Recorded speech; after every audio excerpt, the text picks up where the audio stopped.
The committee will come to order, please. The Oversight Committee exists to secure two fundamental principles. First, Americans have a right to know the money Washington takes from them is well spent. And second, Americans deserve an efficient, I repeat, efficient, effective government that works for them. Our duty on the Oversight and Government Reform Committee is to protect these rights. Our solemn obligation is to hold government accountable to taxpayers, because taxpayers have the right to know what they get from their government. We will work tirelessly in partnership with citizen watchdog groups to deliver the facts to the American people and bring genuine reform to the Federal bureaucracy. Today, more than ever, our opening statement that we do at the beginning rings true with the panel of witnesses we have here. And I will say, led from the middle by Congressman Chris Shays, former member of this committee. And I guess I will include who would be sitting in my chair had he not gone on to these other pursuits. Welcome, Chris.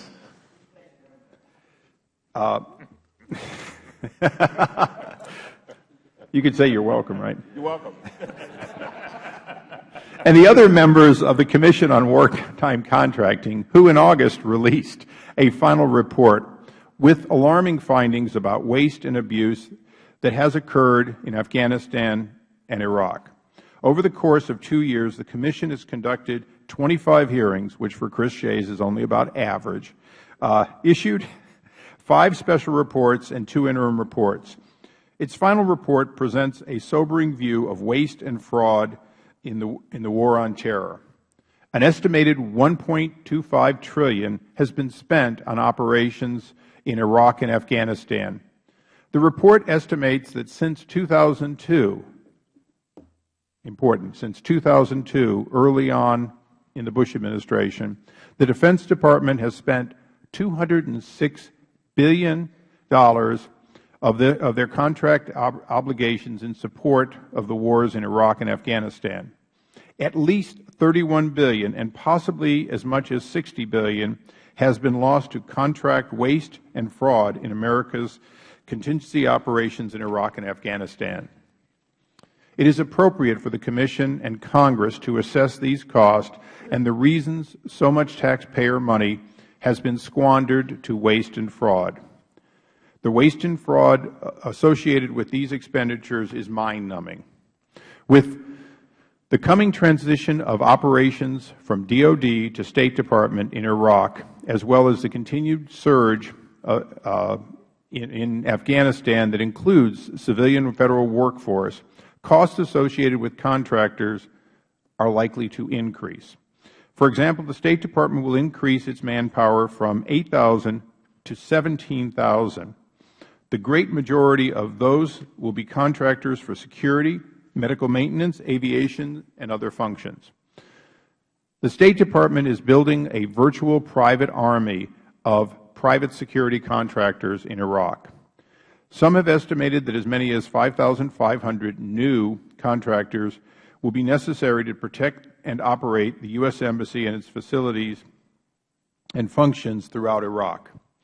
In Afghanistan, the number of civilian employees drawn from departments such as State, Treasury, Justice, and Agriculture has tripled since 2009.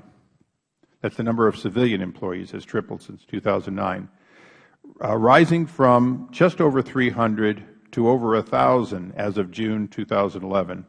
Supporting and protecting this growth in additional staff will require continued use of private contractors under the current plan. We have reached a point where we are now forced to treat contractors as the default option. This is because Federal agencies can't complete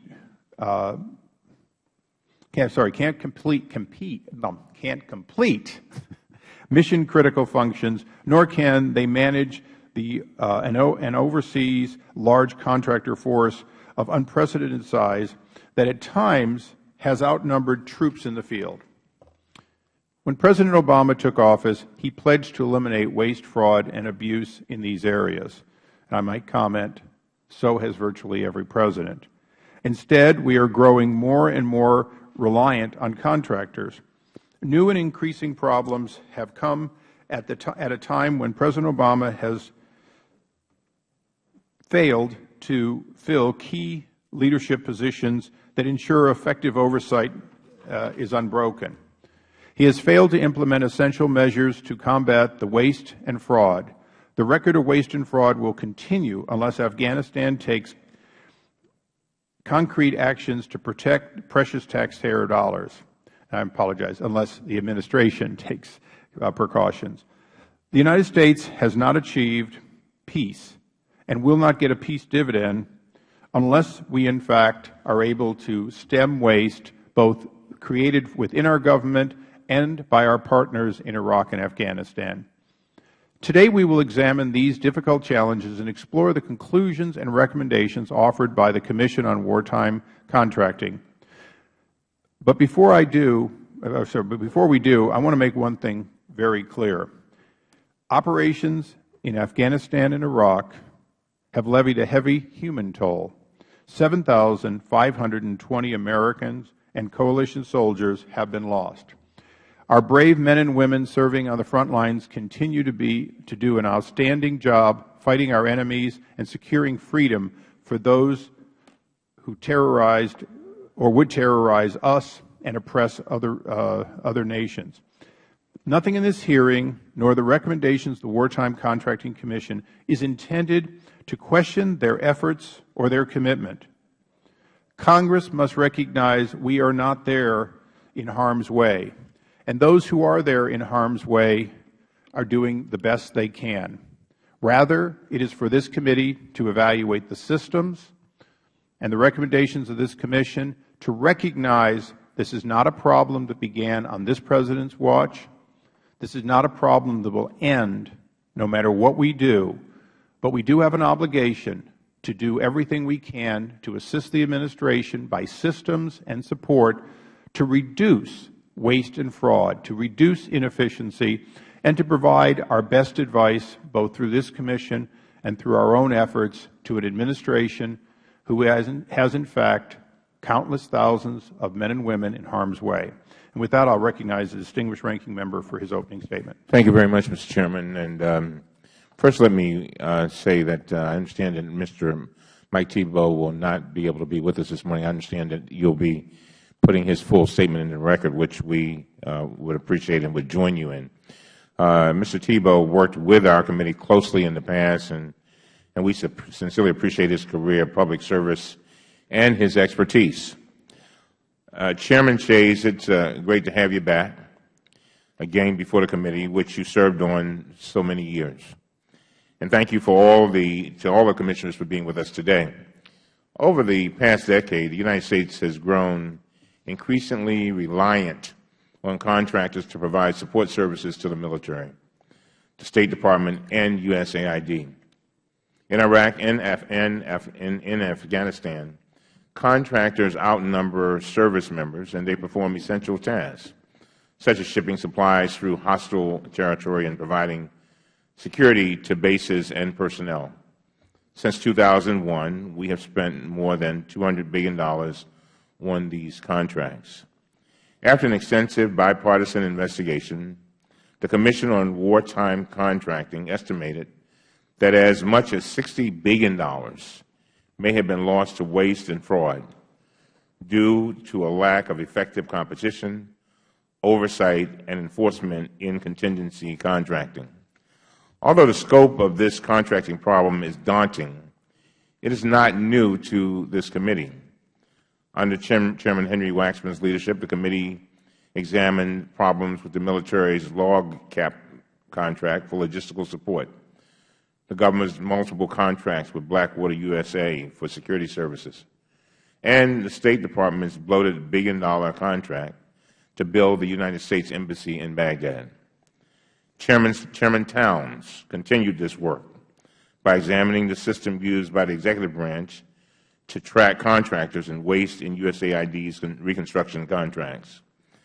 And under Representative Tierney's leadership, the National Security Subcommittee uncovered evidence that the United States trucking contractors and their private security providers were involved in a massive protection racket that sent U.S. taxpayer dollars into the hands of warlords, power brokers, and the Taliban.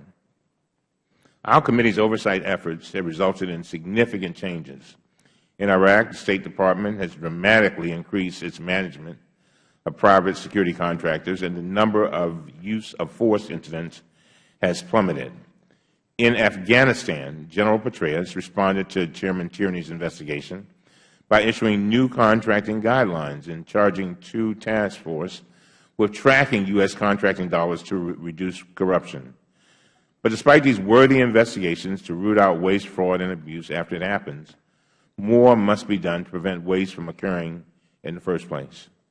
In its final report, the Commission has given us a roadmap, and a very good one at that, for reform that includes 32 recommendations for both Congress and the executive branch. These reforms require increasing competition, oversight, and enforcement. If we cannot put in place the personnel to oversee contractors in war zones, then we need to rethink the mission rather than blindly pressing forward with poorly designed contracts. Finally, to the Commissioners, let me thank you for 3 years of dedication and hard work. You pursued your mandate in a very vigorous, fair, and bipartisan manner in the best tradition of the Truman Committee. You have accomplished your mission by providing us with a historical account of the mistakes that were made and a guidebook to the reforms necessary to prevent them in the future. Now it is up to us, to Congress, to implement your recommendations. Mr. Tierney has taken the lead in introducing a bill to implement one of the Commission's principal recommendations, establishing a permanent Inspector General for the contingency operations. I urge my colleagues to support that legislation, and I hope that the Chairman will work with me and Representative Tierney and others on the outside to focus more of our committee's resources on this issue. I agree with the Chairman. This is indeed a bipartisan effort. We must address this in a bipartisan way, just as the Commission has set a wonderful example for us. And we do appreciate you. And so I'm looking forward to hearing your testimony. And with that, Mr. Chairman, I yield back. I thank the gentleman. We'll now recognize the Chairman of the Subcommittee on National Security, Mr. Chaffetz, for his opening statement. Thank you, Mr. Chairman, and thank you to all of you who have poured years of talent and expertise and effort into producing such a quality document. Thank you for your time and effort. I only hope that we look towards it and we implement it and we make positive changes. So again, thank you. The American people are faced with the prospect that their government has wasted somewhere between $31 and $60 billion on contracting since 2002. From your report in Chapter 3, I'll read, quote, "The Commission estimates that at mid-range, waste and fraud during contingency operations in Iraq and Afghanistan averaged about $12 million every day for the past 10 years, end quote. According to the Commission, this is due to ill-conceived project, poor planning and oversight, poor performance by contractors, criminal behavior, and just good old-fashioned blatant corruption. This is unforgivable. While some may agree or disagree with our engagements in Iraq and Afghanistan, it is universally unacceptable to waste taxpayer money. According to the Commission, quote, "Unless changes are made, continued waste and fraud will undercut the effectiveness of money spent in future operations," end quote. These observations aren't new, however. Many, including this committee, have highlighted the waste, fraud, and abuse since the war's begun. And I compliment Mr. Tierney and others who have spent a lot of time highlighting this. Unfortunately, oversight is not improved necessarily during this administration. As it doubles down on foreign policy agenda, this administration intends to dramatically increase the use of contractors before first addressing the lack of oversight. I'd like to read from the executive summary, page 2 here. It says, quote, "The number of Defense Department of State and U.S. Agency for International Development, USAID, contractor employees in Iraq and Afghanistan has varied, but exceeded 260,000 in 2010. The contractor employee count has at times surpassed the number of U.S. military personnel in the two countries. Most contractor employees are third country nationals and local nationals. U.S. nationals totaled more than 46,000, a minority of those employed, something that we obviously need to look at. In Iraq, for example, the State Department's footprint will increase to nearly 17,000 after the Department of Defense withdraws on December 31, 2011. Many of these will be private contractors. To that end, the President and the Secretary of State will hire an additional 5,500 private security contractors to compensate for the troop withdrawal. This private army will fill the gap left by our troops. In other words, the President will remove the troops but increase the level of private security contractors. At the same time, the President is doing little to strengthen the oversight. According to the Commission's report, the State Department, quote, is struggling to resolve budget issues and prepare requirements for awarding large number of contracts, along with mobilizing the many U.S. government civilians need to effectively manage these contracts, end quote. Thousands of contractors operating without proper oversight is an unacceptable scenario. It will lead to the same type of waste, fraud, and abuse that is at issue here today. There are solutions, however. At a first step, President Obama and the Senate should fill critical vacancies within the Federal Government. Currently, the State Department and the SIGIR are leaderless. USAID IG is retiring at the end of this month. These are basic steps and very critical components and personnel that we need in place in order to make sure that the proper oversight is in place. I again look forward to hearing from the panel. I appreciate the work of the members that have done here before. But thank you again for your good work, and I look forward to a candid discussion today. I yield back. Thank you. We now recognize the subcommittee ranking member, the gentleman from Massachusetts, Mr. Tierney, for his opening statement. Well, thank you, Mr. Chairman, and thank you for calling this hearing today. I want to thank all the commissioners for their great work over the past 3 years, and I think it's a great example of public service. Your previous public service meant that none of us were surprised by the effort and the expertise that you brought to it, but I certainly want you to know that we can't express our gratitude probably loud enough and clear enough, and I hope the American people understand the sacrifice that you put into doing this job, and you had many other things you could have been doing with your time and effort, so your citizenship is greatly appreciated. Look, I authored, and so I was pleased to have Jim Leach, my Republican counterpart, co-sponsor the legislation that became the Commission on Wartime Contracting. So I take special pride in the success that you've had and the fact that you did a good job, and with the leadership of Mike Thibeault and my friend Chris Shays, who just left one hat and put on the other hat and went about doing the same thing he had always been doing, which was good, thorough oversight work, and we appreciate that. And if it hadn't been for Senators Webb and McCaskill and others in the Senate who picked up the cudgel there and moved forward, it may never become legislation. So we think it's a great bicameral, bipartisan effort on that, which was important. We fashioned this after the so-called Truman Commission. And we did that on the notion that people would know that it was not going to be partisan, and the idea was not to be attacking any executive or administration in particular, but the notion that whenever we get into a contingency operation, there will be those who try to take advantage of the situation, and some circumstances in and of themselves, without any purposeful bad acts, lend themselves to mismanagement or abuse on that. And so the Commission was authorized and charged with identifying the scope of the wasteful contingency contracting and recommending reforms, and you did just that. But the results of your work are sobering. As many have already mentioned, billions of dollars wasted by agencies that had little capacity to manage the contractors or to even hold them accountable. And billions of dollars more have been dedicated to projects that were poorly conceived and are probably unsustainable by the host government.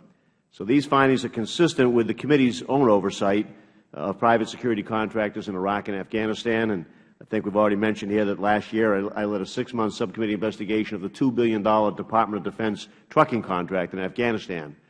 Our investigation found that the trucking contract had spawned a vast protection racket in which warlords, criminals, and insurgents extorted contractors for protection payments to obtain safe passage. Our investigation further showed that senior officials within the United States military contracting chain of command had been aware of that problem, but had done little to address it. 2 weeks ago, the National Security Subcommittee had a follow-up hearing with 3 Defense Department witnesses to address those issues. I asked General Townsend, the Director of the Pakistan-Afghanistan Coordination Cell of the Joint Staff, whether contractor protection payments to warlords, power brokers, and insurgents were necessary for safe passage in Afghanistan. He said they were, and in many cases they don't have a choice, in his exact words. I then asked Gary Motzik, the head of the contingency contracting at the Department of Defense, whether such payments are legal under United States law. He stated that they absolutely were not legal. So in other words, the Department of Defense designed a critical contract to which it was necessary in their terms for the contractors to make illegal protection payments that in many cases were used against the very forces to attack our troops. I mean, it's just unheard of, I think, in other situations. And so my fear is that the committee's and your investigation, the Commission's investigations, are only the tip of the iceberg. And I think your work has shown that as well. Much of the Afghan economy now centers around the United States and international military presence. Many of the Afghan elite have their own logistics contracts with the United States, and a significant portion of these funds seem to end up supporting the Dubai real estate market rather than jobs in Afghanistan. Today, the business of Afghanistan is war. How can we ever hope to extricate ourselves from that war when so many Afghans benefit from the insecurity that is used to justify our continued presence? To my mind, we have crossed a tipping point in which the size of our military footprint inadvertently fosters further instability. Every additional soldier and every additional supply convoy that we send to Afghanistan further fuels this cycle of dependence, corruption, and endless war. Simply stated, we cannot afford to fail at getting a handle on contingency contracting, waste, fraud, and abuse in Iraq and Afghanistan. Not only does it squander precious taxpayer resources, it can seriously undermine the mission and even fund those who attacked our brave men and women in uniform. In that vein, I have introduced legislation to establish a Special Inspector General for overseas contingency operations. The efforts of the Commission, along with the Special Inspector General for Iraq and the Special Inspector General for Afghanistan, have shown the critical importance of real-time oversight in our overseas operations. We need to preserve the unique capabilities of these three entities in a single permanent Inspector General with a flexible, deployable cadre of oversight specialists. I urge my colleagues to join me in this legislation. Finally, I am also working to tackle many of the Commission's other legislative reform recommendations, which were excellent and on point. It is a challenging task, but with your great work, that will serve as a blueprint for our efforts that go forward. I want to thank you again for your service and your testimony here today. I look forward to our discussion, and I want to thank you again, Mr. Chairman, and Mr. Chaffetz as well, for keeping this a nonpartisan, bipartisan effort that is all about oversight and making sure that this institution of Congress does its job with respect to any administration it might be in at any particular time. Thank you. I thank the gentleman. All members will have 7 days to submit opening statements and extraneous material for the record. Additionally, the Commissioners here who will not be giving opening statements, there will be just one, I believe, your opening statements or other prepared remarks or extraneous material will be placed in the record, including Mr. Thibault, who unfortunately was diverted. His plane was literally diverted, or he would be with you. Without objection, that is so ordered. We now recognize the panel. The previously mentioned Honorable Chris Shays is the Republican co-chair of the Commission on Wartime Contracting. Congressman Shays represented Connecticut's 4th Congressional District from 1987 until 2009, and he is sorely missed. Commissioner Clark Kent Ervin was Inspector General of the Department of Homeland Security from 2003 to 2005. Commissioner Robert J.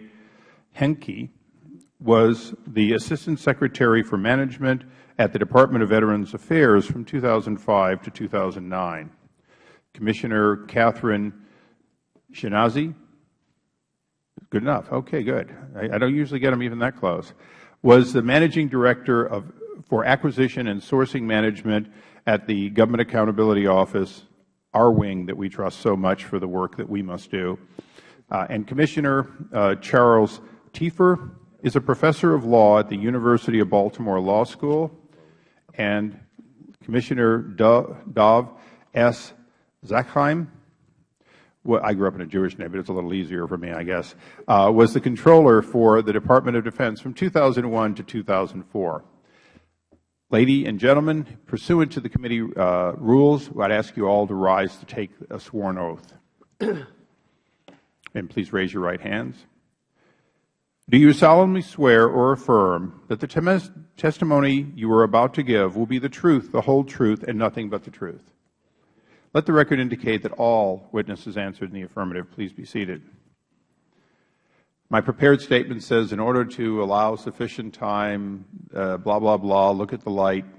It's going to be different this time. I understand only one Commissioner will be speaking. Within any amount of reasonable time you may have to deliver your entire prepared statement and such remarks as you may want to have represent all of the Commissioners. With that, Mr. Henke, you are recognized. Thank you, Mr. Chairman. Chairman Issa, Ranking Member Cummings, members of the committee, good morning, and thank you for inviting us here today. I am Robert Henke, a member of the Commission on Wartime Contracting in Iraq and Afghanistan, which completed its official work last Friday.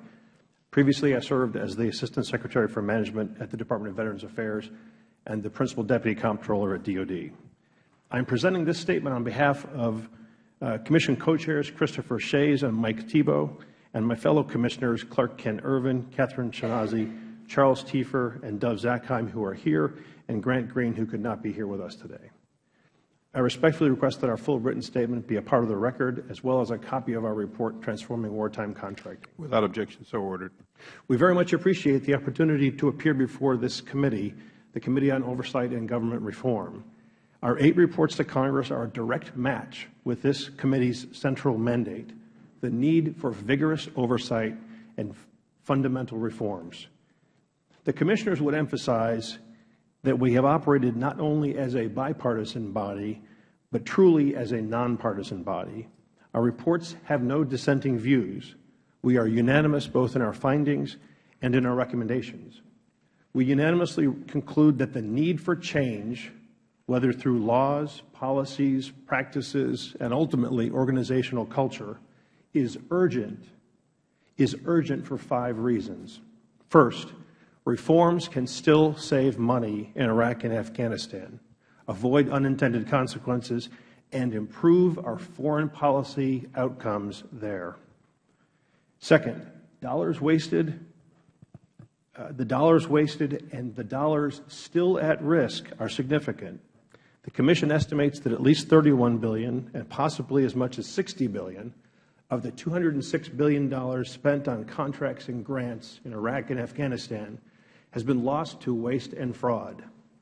We have also warned that many billions more, possibly even exceeding the billions already lost, may turn into waste if the host governments cannot or will not sustain U.S.-funded programs and projects.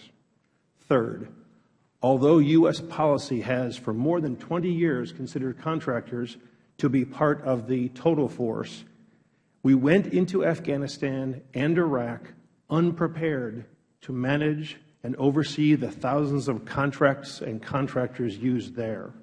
Think about that for a minute. We went into Iraq and Afghanistan, we went into war unprepared.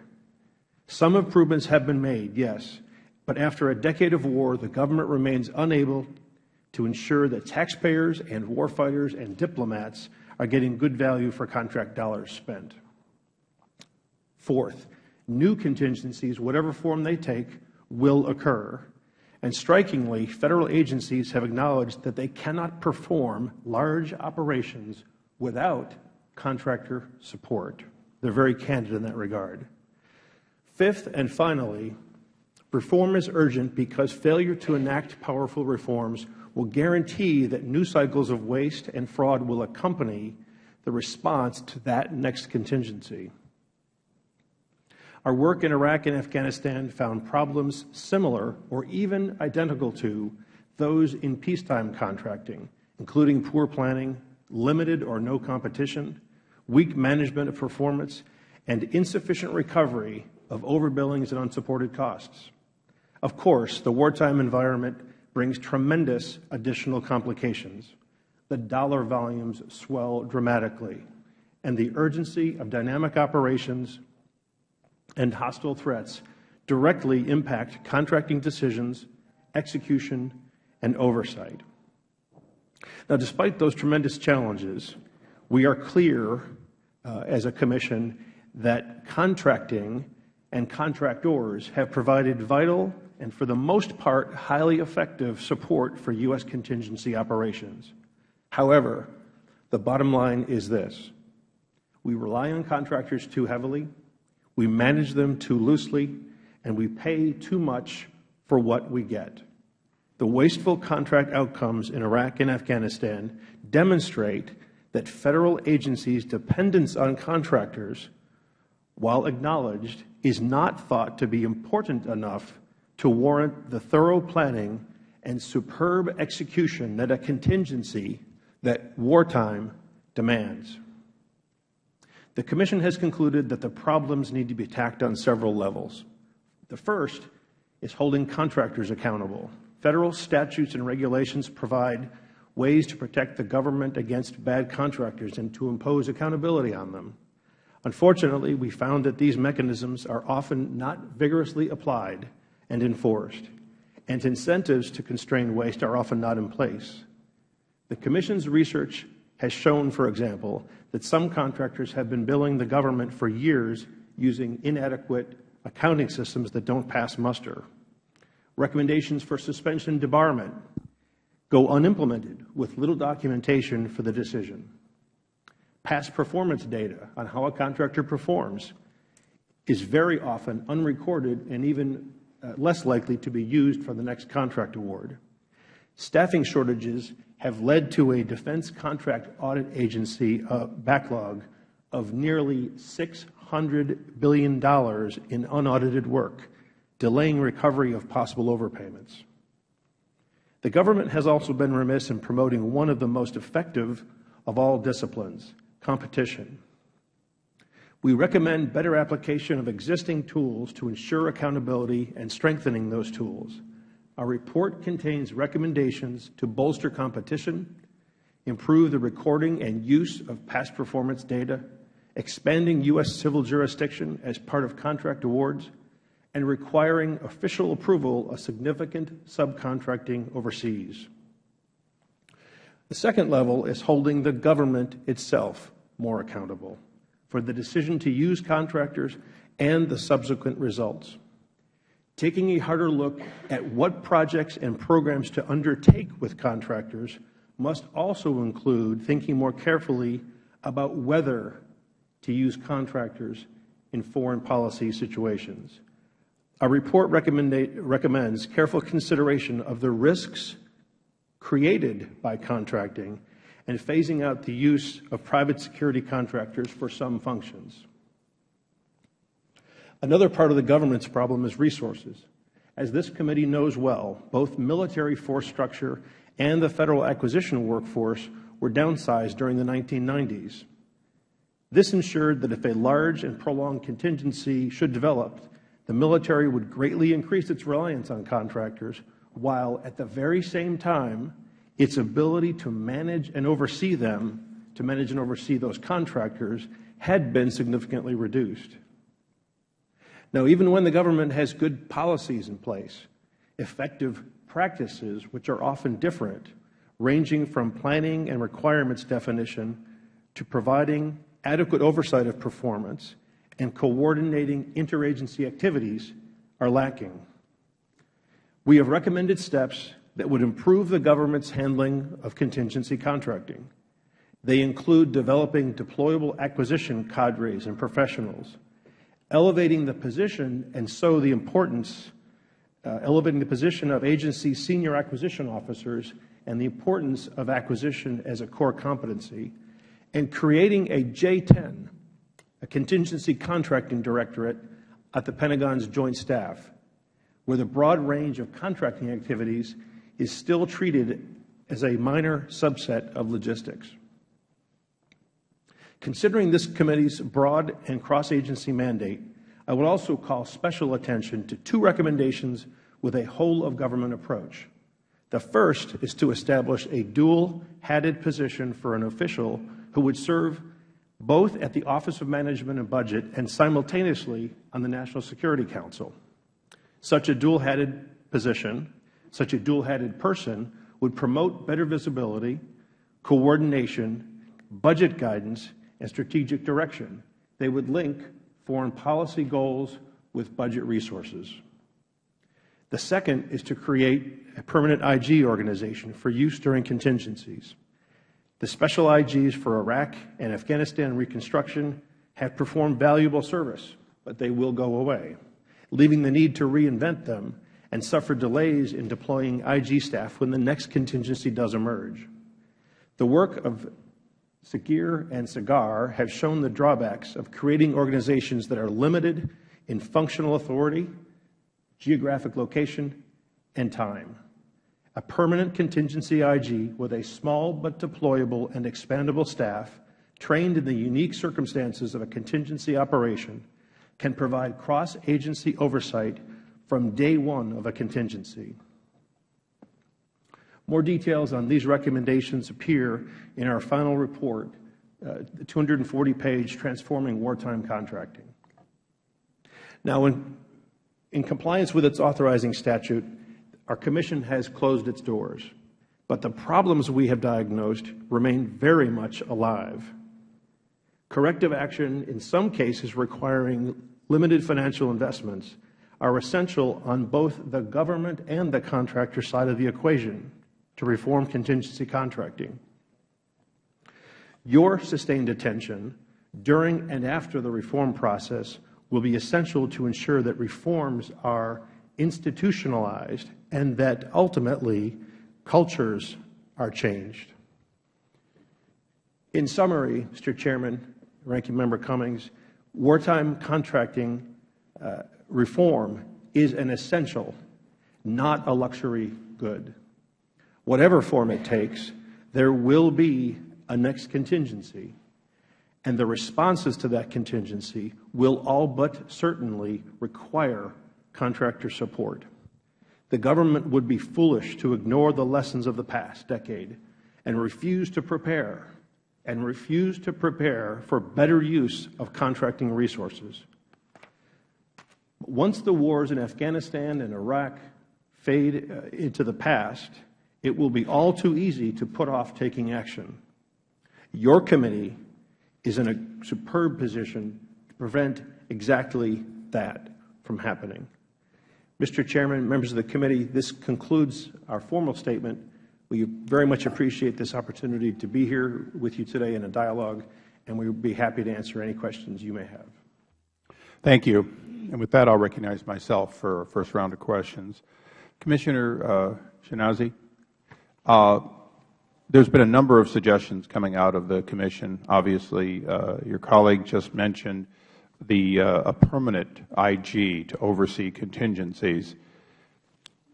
If we do not have the IGs that are already authorized in place on a consistent basis, are we fairly, in your opinion, seeing how much would be done, how much waste would be reduced, or are we asking for yet another IG? Well, in fact, if that position remains unfilled, we'd be at least as bad, in as much trouble as far as, if we have a new IG and that one has no leader. So I'd like your thoughts on that. Mr. Chairman, as you might expect, I am a supporter of the IG community coming out of the accounting community after many years. It wasn't an accident I called on you.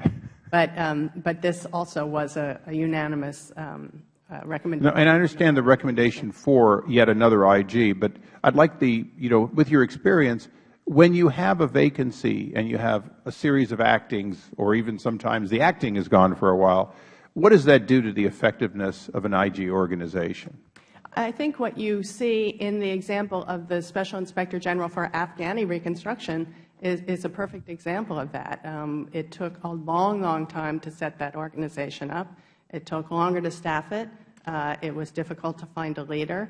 That leader, as you know, left the organization, and it is now without a leader. It is clearly not as effective an organization as it needs to be. That said, what we are trying to do with this recommendation is to avoid that from happening in the future. But that begs the same question. If there's no contingency going on at a given time, isn't it likely, and by the way, I'm supportive of the basic recommendation, but I still have to ask, if we don't think we have a contingency at some time, isn't it likely that that position will stay open so that instead of being shovel-ready, they will be scrambling to regrow a hollowed-out position at the very moment that the fit hits the shan? And I appreciate that question. I think one of the things that surprised me was just how involved we have been in contingencies. You can define that in different ways. Right. I would make the point that we're always in contingencies, and that once we have this position, it will always have something to do. Let me go on to a couple more questions. Commissioner Shays, for you, I have the question: isn't it true from history that the Truman Commission was actually put together to a great extent because they wanted to have a friendly person looking after FDR's spending in the war, and they hoped that he'd be kinder and gentler, but in fact, because he was early in a war, and ongoing, and held hundreds of hearings, traveled extensively along with the other members of what was effectively a wartime standing committee, not really a commission, but really a committee of a senator, that you had vigorous oversight. Isn't the history of that committees like ours or some committee of Congress needs to be charged from the beginning of the war with an ongoing oversight of the conduct and expenditure of that war, similar to Truman? The answer is yes, and this committee is a great example, because you don't just look at DOD, you look at State, you look at USAID, you aren't stovepiped. And I will tell you, what happens when you start looking at waste, fraud, and abuse is you get really angry, because what is happening is treasonous action is taking place. The people who commit fraud are basically committing, in my judgment, treason. So I imagine that Senator Truman at the time just got pissed off. Well, and Commissioner Henke, because you haven't served on this side of the dais, this may be more appropriate to ask you. One of the problems that your commission report has seen is that we are about to go to a large standing army of contractors very similar to Blackwater. How would you view that we should intercede in a policy decision that has been made that will, in fact, cause a large amount of contractors to be there under State Department who are doing what I think on both sides of the dais we would call an inherently governmental task of being effectively quasi-military supporters of the State Department's agenda in Afghanistan, in Iraq? Mr. Chairman, a couple of weeks ago, OMB published a new guidance letter on defining what inherently governmental is. And long story short, on that list for the first time, they included security in a combat zone. Those aren't the precise words, but that's the meaning. We strongly think that's the right answer, that OMB took a risk-based approach to that. Now, the challenge with doing anything different in the short term for the State Department is it takes years to grow diplomatic security agents or security specialists. It would be difficult, if not impossible, for the State Department to grow 5,500 or 7,000. So right now, they're in that situation that we described and that you used in your opening statement. They have no choice. They got there by default. They don't have the organic capacity to be expeditionary, to be in a combat zone for very long. And State is facing a very dynamic situation in Iraq, and they have no choice but to go out and contract for the security that they need. Mr. Chairman, if I could add to that, please. First of all, it's my understanding, and it's worth for this committee to explore, whether State actually considers that it is limited by the OMB circular. My understanding is that it doesn't think so. It thinks it's only applying to DOD, and that's a major issue right there. Secondly, one possible way around the dilemma that Bob Henke just laid out before you, which is a very real dilemma, is to have better oversight. If you're stuck with contractors, at least have people that oversee them. And if you cannot get people from within the State Department, get them from other Federal agencies. I don't know that there's a law that prevents that. People are seconded to other agencies all the time. So there are ways of dealing with it if the government wanted to. The problem all along has been implementation and will. Thank you. With that, I recognize the ranking member for his questions. Just to follow up on what you just said, Commissioner, we're better than this, aren't we? In other words, we as a country are better than what we are doing right now. It sounds like if there was a will, we'd find a way. And it's got to be a will. And, I mean, I can't hear you. I want this on the record. You can respond. No, I couldn't agree more, sir. I've served in the executive branch twice at pretty senior levels, and that's exactly the case. When there's no will, there are millions of reasons why you can't do anything. And when you want to do something, it's amazing how quickly it can get done. And so I fully agree with what you're saying. It comes down to the will of the executive branch to implement what this committee and the Congress are concerned about. The Commissioner states the final report estimated up to $60 billion may have been lost to contracting, waste, fraud in Afghanistan and Iraq. In other words, up to 30 cents of every dollar may have gone down the drain. And I was watching you, Commissioner Shays, and when you were talking about treason just a few moments ago, and I could see it really upset you, and as it would upset all of us, particularly when we are scrapping for dollars, and we got this Subcommittee meeting about, trying to figure out where we save money, and then for people to see money going down the tubes like this, it's got to be aggravating. But it does something else. It causes citizens, if they're watching this, to say, you know what, they don't get it. They're not, and so they lose confidence in government, and that's something that we have been tackling here, trying to address. So, Commissioner Shays, what is the single most important thing we can do to tackle this waste, fraud, and abuse in contingency contracting? The one thing, because I was just telling the staff, it sounds like this stuff is so big. Well, we need to take it chunk by chunk, and I'm trying to figure out what's the first chunk we take. Could you ask other members as well? Sure, but I'm fine. I would say if I'm only given one, we're trying to do too much.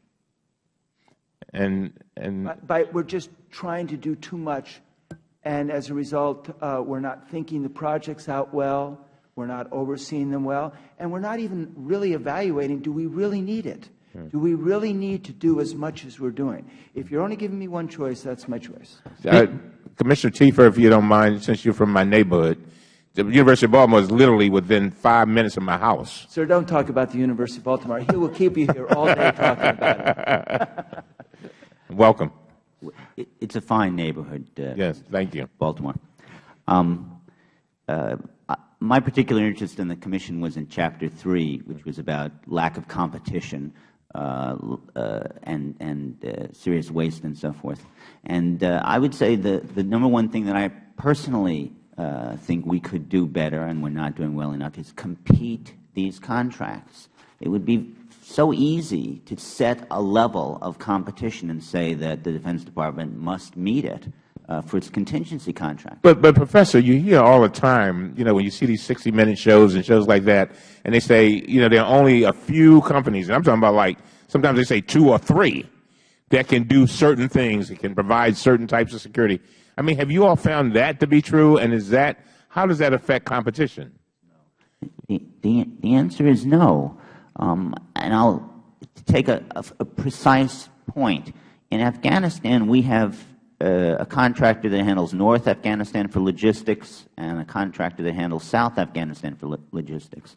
And when new work comes in, as in connection with the big surge that we had, it automatically, without competition, goes to one or the other. We don't compete it at all, even though there are obviously 2 contractors in place, at least, who could do the work.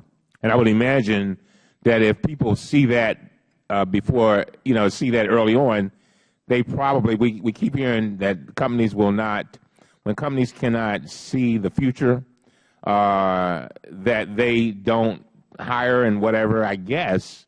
If they know that the competition, the game is already rigged before they even get in the game, they're definitely not going to be hiring people because they figure they're not going to get the job. I mean, is that May I add to that, yes. Mr. Cummings? Commissioner I Irvin? completely agree with what Professor Tiefer said about the importance of competition among contractors. But I think the missing piece that we haven't talked about a lot to date in the hearing is the importance of having an alternative to contractors. The reason there is no option, largely, but to use contractors, whatever the state of competition is among contractors, is that there is not sufficient organic capacity within government itself to perform these core missions, to do logistics, to do reconstruction, to do security. So at the same time that we promote more vigorous oversight, at the same time we promote more competition among contractors, we've got to, even in these tight budgetary times, and I would argue especially because of these tight budgetary times, regrow organic capacity within government so that we have an alternative to contractors. You make a good point. When I was chairman of the Coast Guard Subcommittee, one of the things that we discovered when we were doing deep water was that we didn't have in the Coast Guard the acquisitions people. And so when they put together a contract, they put a contract together that was controlled by the contractors. They decided when performance was done, when bonuses were done, everything. And so now we had to go backwards because we were buying boats that didn't float. And so we had to go backwards and then get the Coast Guard to grow in-house the things that they needed, and now they're doing pretty good, very good as a matter of fact. So you make a good point. Again, I want to thank all of you for being here. I've got to be over in another hearing with Fed Chair Bernanke, but thank you all for what you're doing, and we're going to do everything in our power to bring life to what you all have done. We really do appreciate it. Thank you. Thank you, Mr. Chairman. Thank you. I'll now recognize myself for 5 minutes. And again, I can't thank you enough for the great work that you've done. I want to explore a little bit this recommendation number 9, creating a permanent office of Inspector General for contingency operations, which, as I read and I look at it, seems to me to be really a very negative consequence of what's happening at State, Department of Defense, and USAID, primarily in that they're failing. As you point out on page 17 of your report, the United States has engaged in 56 ventures abroad for other than normal peacetime purposes since 1962. In other words, this isn't brand new. These contingency, as you point out also on this, for the past 12 years, the United States has always and simultaneously been engaged in 2 or more overseas. And so the question that really it begs to me is, you're recommending that we create another IG, and yet I look at the IGs and they're failing. 3 of the 5 IGs that we're supposed to have in place have not been either recommended by the President or confirmed by the United States Senate. So we have 3 openings out of the 5, and yet you want to have a 6th. Yes, May I start there, Mr. Chaffetz? As you know, I was the Inspector General, the first Inspector General, in fact, of the Department of Homeland Security, and before that I was the Inspector General of the State Department. So I'm very focused on the Inspector General community. I really agree largely with the premise of your question, and the Chairman raised this issue as well. It troubles me that we have the vacancies in the Inspector General community that we have. And I'm especially troubled by the longstanding, I think it's been 3 years or so, vacancy at the State Department. There's an impending retirement that you're referencing at AID, IG, and there's been this vacancy in CIGAR. Having said all that, and I urge the administration to fill those vacancies very, very quickly, and the Senate to confirm whomever is selected by the administration. But at the same time, I think it's important that our recommendation also be implemented, and let me explain the distinction. Even if there were, and there should be, as I say, even if there were confirmed Inspectors General in those 3 agencies, DOD, State, AID, it's still important to have a Special Inspector General for the following reasons. First of all, each of those statutory Inspectors General is limited jurisdiction-wise only to that particular agency, point 1. The Special Inspector General would have jurisdiction over the range of agencies that relate to contingencies, all 3 of them. And further, there would be the opportunity, because of that interagency oversight, to ensure that the whole range of issues is fully vetted.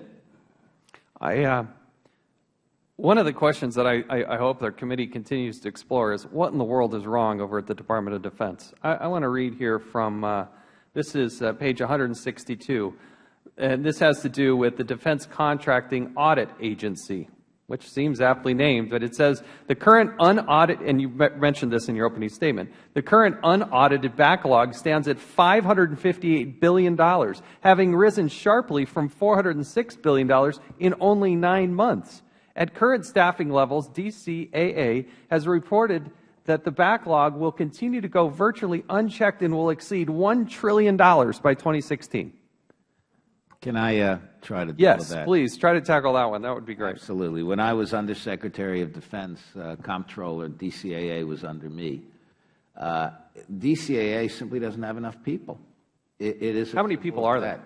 When I was there, it was about 4,000. They've added, I think, about another 1,000. It's nothing compared to the level of contracting that's going on and to the number of contracts that are going on.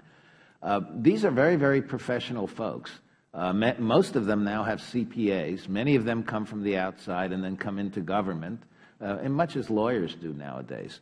But we just don't have enough of them. And this goes to the point that was made earlier by Commissioner Henke and some of my other colleagues, and we all believe this very strongly, that even in this time of cutting budgets and deficits, there has to be some spending to save money. And it's a matter of being penny wise and pound foolish. If we don't get these people in, we're going to wind up hurting both the government and industry. The government because there might be money that could be recovered, and industry because they're not getting paid when they should get paid. If the audit isn't completed, they have a problem too. I'm going to change the word might to will, because it is just a proven fact that if you have these audits, you are going to discover bills that were submitted that were either fraudulently submitted or, frankly, just mistakes, and they were paid more than they should be paid. The outrage is that all these companies have to keep these records on file for 2, 3, 4, 5, 6, 7 years. And guess who pays for their having to do that? The government pays for their keeping the records.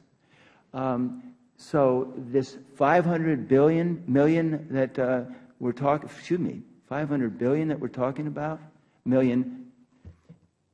is going to just accelerate if you don't reverse it. Well, I guess to my colleagues, what I would highlight here is also that the GAO just recently released a report in September 2011 documented that there are at least 58,000 contracts awarded between fiscal year 2003 and 2010 that must still be reviewed and closed out. But I agree with you that the numbers are absolutely staggering. I would call upon the White House, please prioritize these IGs, get them nominated, and get the Senate over there to do their job so that we have 3 of the 5 that are unfulfilled, and that's just inexcusable in my opinion. I yield back. We'll now recognize Mr. Towns, I believe, for 5 minutes. Thank you very much, Mr. Chairman. Let me begin by saying it's very good to see my former colleague, and of course, I'm back and see that he's doing well. And also to thank you, members of the Commission, for the outstanding work that you're doing. You know, there's people that will say that even though the recommendation of the IGs made that the problem in terms of getting it funded, which will probably be around $21 million, that will just not happen. But now, when I look and I read that the extent of fraud and abuse, and one stunning example, an Inspector General found that the United States government paid $900 for a control switch that was worth only $7. In other cases, contractors were found overbilling the government with markups ranging from 2,300% to 12,000% for goods and services. This is a course of action that cannot and must not continue. And I hope that this Congress, led by this committee, can accept the Commission's recommendations and put measures in place that are necessary to show Americans that the government can be better stewards of taxpayers. How do we make the case with those folks that are saying, now here you go again, you want to spend additional resources, you want to spend additional money? What do we say to them? Well, we say to them, you'll save a lot more than you'll spend. You just mentioned it yourself, sir. We're talking about not just $900 items. We're talking about fraud with payments to protection payments and protection rackets in Afghanistan that some estimates put over $350 million. Our report documents case after case of projects that are in the millions, sometimes in the billions. If you weigh on the one hand the small amounts of money you're talking about, say the $21 million you mentioned, against these huge amounts, it's kind of a no-brainer. Mr. Towns, Congressman Towns, Commissioner Tiefer spent a lot of time on Chapter 3. Chapter 3, it deals with the inattention to contingency contracting leads to massive waste, fraud, and abuse. Our problem with Mr. Tiefer was that this book would have been 3 times as thick if we let him put in everything he wanted to put in. So we limited him to 40 cases, but it could have been many more. You read that, and you don't go through the argument that you're presenting. Yes, Commissioner. Yes, I would, if I could just add to that too. This is a perfect time to be making these sorts of investments, because as we are looking at, particularly in the Department of Defense, but also the State Department and USAID, how they can best position themselves for the future with fewer resources, one way to, this is the perfect time to say we can make investments, we can reallocate some of our resources to try and prevent this waste, to try and get a better return on the investment we make and the taxpayer dollars we spend. So I would argue this is the time to be making these sorts of resource allocation decisions. Congressman Towns, I thank the Chairman for his kind remarks, and I assure him that his editing improved the product, that the good stuff is in our report. But let me give you an example of where if we had the personnel, if we had a limited amount of money for more personnel, we could save a lot of money. We have giant contracts that come to an end, and we should compete them right then. We had a food service contract that came to an end, and because we didn't have the personnel to move fast enough to compete now, that got extended on a sole source basis, a $4 billion extension on a sole source basis, because the agency just wasn't ready to compete it at that point. Interesting. Thank you very much, Mr. Chairman. I see my time has expired. So the gentleman yields back. We'll now recognize the gentleman from Oklahoma, Mr. Langford, for 5 minutes. Thank you, all of you, for the long work and the tedious work that I'm sure you have done through a lot of wonderful conversations. There's a section you have in Chapter 7 that's very interesting to me, dealing with the complexity of suspensions and debarment. I don't know who was the one that focused in on that information, but I'd like to get a chance to talk about that and how we can resolve that. A couple of questions I had initially on it is when you're dealing with the complexity of suspension and debarment, are you dealing specifically with foreign contractors, U.S. contractors, or both on it? We're dealing with both, but we did not deal with domestic non-war contractors. We wanted strong reforms, but for overseas contracting. Techniques that reduce the amount of procedure, but we were not trying to impose them on domestic non-wartime contractors. Okay. Did you come up with recommendations out of this? Obviously, reading through this brief report that goes to that section on suspension and debarment, recommendations on how to be able to resolve that, because obviously that's not just an issue we deal with in contingency operations.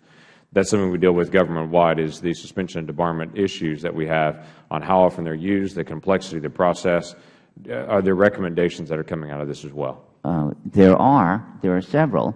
I'll name one, which was that in appropriate cases, it should be possible to suspend and debar on a documentary record without holding a sort of a mini trial as is required domestically. We have seen instances where it's almost impossible to pull together witnesses from Afghanistan to do a suspension trial. Just elaborate a speck on that. When I served on, with your permission, sir? Yes, absolutely. Yeah. When I served on this committee, I was stunned by the rights that we give contractors when they work with the government. And even when we overpay, it may take us a year to adjust it to pay them what they should be paid. If a private business wants to engage a contractor, they're limited by the contract, but they don't have any privileges before then. We give privileges before a contract, we give privileges during a contract, we give privileges after a contract. This committee needs to examine, in times of war, should we be giving contractors so many rights and privileges that can drag out the decision for a year. And so what the government agencies decide to do is say it's not worth waiting a year to resolve it, we'll just keep them. Okay. Did you run into situations where it was a sole source and you would see a need for suspension or debarment, but instead of actually debarring them, they would say they're essential, we can't function without them, and so we know they're a bad actor, but we don't have any other folks that can help us? Countless times. Okay. How do we get around that? Is that a matter of we don't have enough competition in those areas, we're not raising up, or is that something inherently governmental that we're trying to outsource into contracting and now we're running into problems? Could I start there, Mr. President? I think Absolutely. It's all those things. It's, as I said earlier, the lack of organic capacity, so we don't have any alternative but to use contractors. 2, there is limited competition among contractors. 3, there is very limited oversight capacity on the part of the government, DCAA, GAO, the Inspectors General, et cetera. So that's why these recommendations in our report are all of a piece. It's a package. It's important to put all these things together in order to solve the problem, it seems to us. Okay. Other comments on that? Because I have one other issue. Go ahead. Just one well, let me just comment. add. Go ahead, Bob. One comment, Mr. Langford. You remember perhaps the September 2009 incident at the Kabul embassy with the contractors partying, drinking, having a great time and embarrassing the nation. They were providing security at the embassy. That contractor, because State didn't have the option of saying, go home tomorrow, we're bringing in our own people to provide security, that contractor stayed there for, I think, more than 18 months after that incident, still in place, still billing the government, still operating, and that's unacceptable. But have they been debarred since then? I mean, that becomes a different issue. They're fulfilling the rest of that contract, which has a whole different set of issues. But was there a process in place to say, yes, we are debarring them and there's no future contract? I do not believe State pursued that. And in fact, I believe the contractor, this was a low-bid contract because State is required, strangely enough, by law, to have low-bid contracts for security at embassies. That doesn't make any sense. Let me make one other quick comment here. You have an extensive section here on foreign contractors using human trafficking. Obviously, that's a very stark comment that some of the work that's happening in Iraq and Afghanistan is basically done with slave labor, or people compelled to be able to work in this for whatever amount that's done. How extensive do you think that is? What we understand is that it's really quite extensive. Because what they do is they bring people in, hold on to their passports, and essentially lock them up as prisoners. It's virtually slave labor. And we're aware of that. You're saying the United States government, the people on the ground, are aware of that either after the fact, after it's over, or during the process? Look, at a minimum, everybody's aware of it now after our report, and of course a lot of people were aware of it before our report. And again, to get to the point about suspension and debarment, what are we going to do? Bring witnesses in from these companies?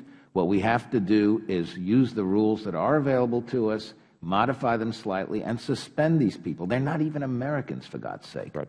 All right. Thank you for that. I yield back. I would just say that if we had had more time, I think we would have gotten into the trafficking issue, because I think there is a lot more to this story than any of us have confronted. Thank you. Now I recognize the gentleman from Massachusetts, Mr. Tierney, for 5 minutes. Thank you, Mr. Chairman. I mean, we could be here the rest of the day or the week on this. I mean, you did a great job, and that's what we asked you to do. I'll make a number of points here and then ask some questions as well. But the first and foremost, Mr. Irwin, thank you for continuing the argument on the Special Inspector General for Contingency Operations, because I'm trying to convince my friend the Chairman here that his name would be of value as a sponsor on that bill. And I wanted to add to the point, besides the matter that this person would be able to cross different agencies, and they do overlap, and that's essential. The other thing that I think is lessons learned. We failed to learn the lessons of Iraq when we set up a whole different body over in Afghanistan. They had to start from scratch. They took nothing of the lessons learned from Iraq over. A contingency inspector general would be able at the outset to go in there with that knowledge, those lessons learned, would have, in fact, a whole repository of them maintained and be able to go in from the outset. And I think that's important, don't you? I completely agree with that. I completely agree with that, sir. That person would be in place right at the outset, needless to say. And I think if somebody that was going in there was smart, they would use them for the advice on how to set up, not just wait for them to start overseeing immediately on that. Second point, Mr. Hamke, you make a great point about the organizational restructuring that needs to happen within the Department of Defense and State and all those. And I think part of that means giving value to those positions. You know, people go into those departments thinking like, geez, it's bookkeeping, it's accounting, it's overseeing. We've got to find a way for those agencies to give it value to be in that position, because if they're going to save us the kind of money they are, it has value in more sense than just a dollar. It's an important position to have. So we're going to be looking to your work on that to try to see how we can work with the departments and change that factor. Overriding on that is, you know, if we try to do too much, as Congressman Shea said, and if we can't man, have enough people there to man it, and we don't have enough resources even to manage or oversee it, maybe we ought to rethink the mission. And I think that's a lot of what's going on here. You know, whether we should be there or not, or be there in the way that we are, ought to somehow be dictated on what our capacity is, and to do it well and to do it right. The accountability aspect on it, we ran into this, Mr. Langford, on the wartime risk management that, you know, Mr. Chaffetz and I were dealing with just the other day, that, you know, we recommended debarment as a result of our investigation. The Department of Defense told us they were going to do that, and off they went, and then we find out only at the second hearing Mr. Chaffetz had, well, not so much. I mean, they basically let Wartime off with a slap of the wrist by saying they couldn't do trucking contracts anymore. Well, they weren't doing them anymore anyway. And Rahmatullah, who's the warlord, he just got off on some flimsy notion that he didn't understand what people were talking about when the investigation went on. But the department never went in and held his own investigation and went on. So we have a lot of work to do in that area to make sure that there is accountability and competition, the whole notion of the food and oil and lack of competition there, and the problem with contracting itself, the idea that we haven't done a good job legally of getting contracts that are meaningful. When you can have a situation, as we did in the trucking matter, where there was no insight, no vision into the subcontracting. So they basically contracted to a bunch of middlemen who didn't even own trucks or security agents and left it up to them to subcontract the truckers and security, and we didn't retain the right to look at those subcontractors and to get any information with respect to them. That's a notion that you were very helpful in pointing out and going on that. So thank you and kudos for all of those different areas. My question to you is on sustainability. What does Congress have to do to make sure that we don't invest in projects in contingency areas that can't be sustained by the host government? I'll start on that, Congressman, because it relates to your point on the mission. If we can't do it, maybe we shouldn't be doing it. And sustainability was important enough to us. It's a chapter in this report, but we also have an entirely separate special report on that. In that, we make a recommendation that you should be canceling projects that are not going to be sustainable. That's something that can happen right now. We've recommended that you go in and you evaluate the projects that we're putting money into now and that you cancel those that you cannot guarantee sustainability for. That's a short-term, immediate, dollar value task, I think, that the agencies can take on. We also recommended, and this is, I think, very central to your concerns, annual reports about the whole contingency contracting area, and that would give you a vehicle for double checking on sustainability. In other words, if for some reason a project got started and it slipped past, you could catch them. You have an opportunity every single year to catch them. Thank you. Congressman Tierney, what is stunning to us is that the number of wastes that we've determined, 30 to 60 billion, and many of us think it's close to 60 billion. We do think the non-sustainability question will clearly equal the 30 billion plus. So, and it's just a whole another amount that you would need to add to our waste figure, and it is a very real figure. Could I just respond to the special ID effort that you're making? In support of the Chavez Special IG Act of 2011, Mr. Chairman, you are in the best position to see this because you know sometimes the Armed Service Committee, because of the relationship they have with the military, isn't looking at things they need to look at. You know sometimes the International the Foreign Affairs Committee of Congress sometimes isn't going to get at something you know you need to look at because of the relation they have. The IGs that work in the departments develop relationships. There are certain things they're willing to do, and there are certain things they're not willing to do unless you're someone like Mr. Irvin who didn't care what they thought. But a lot of them, it's a club.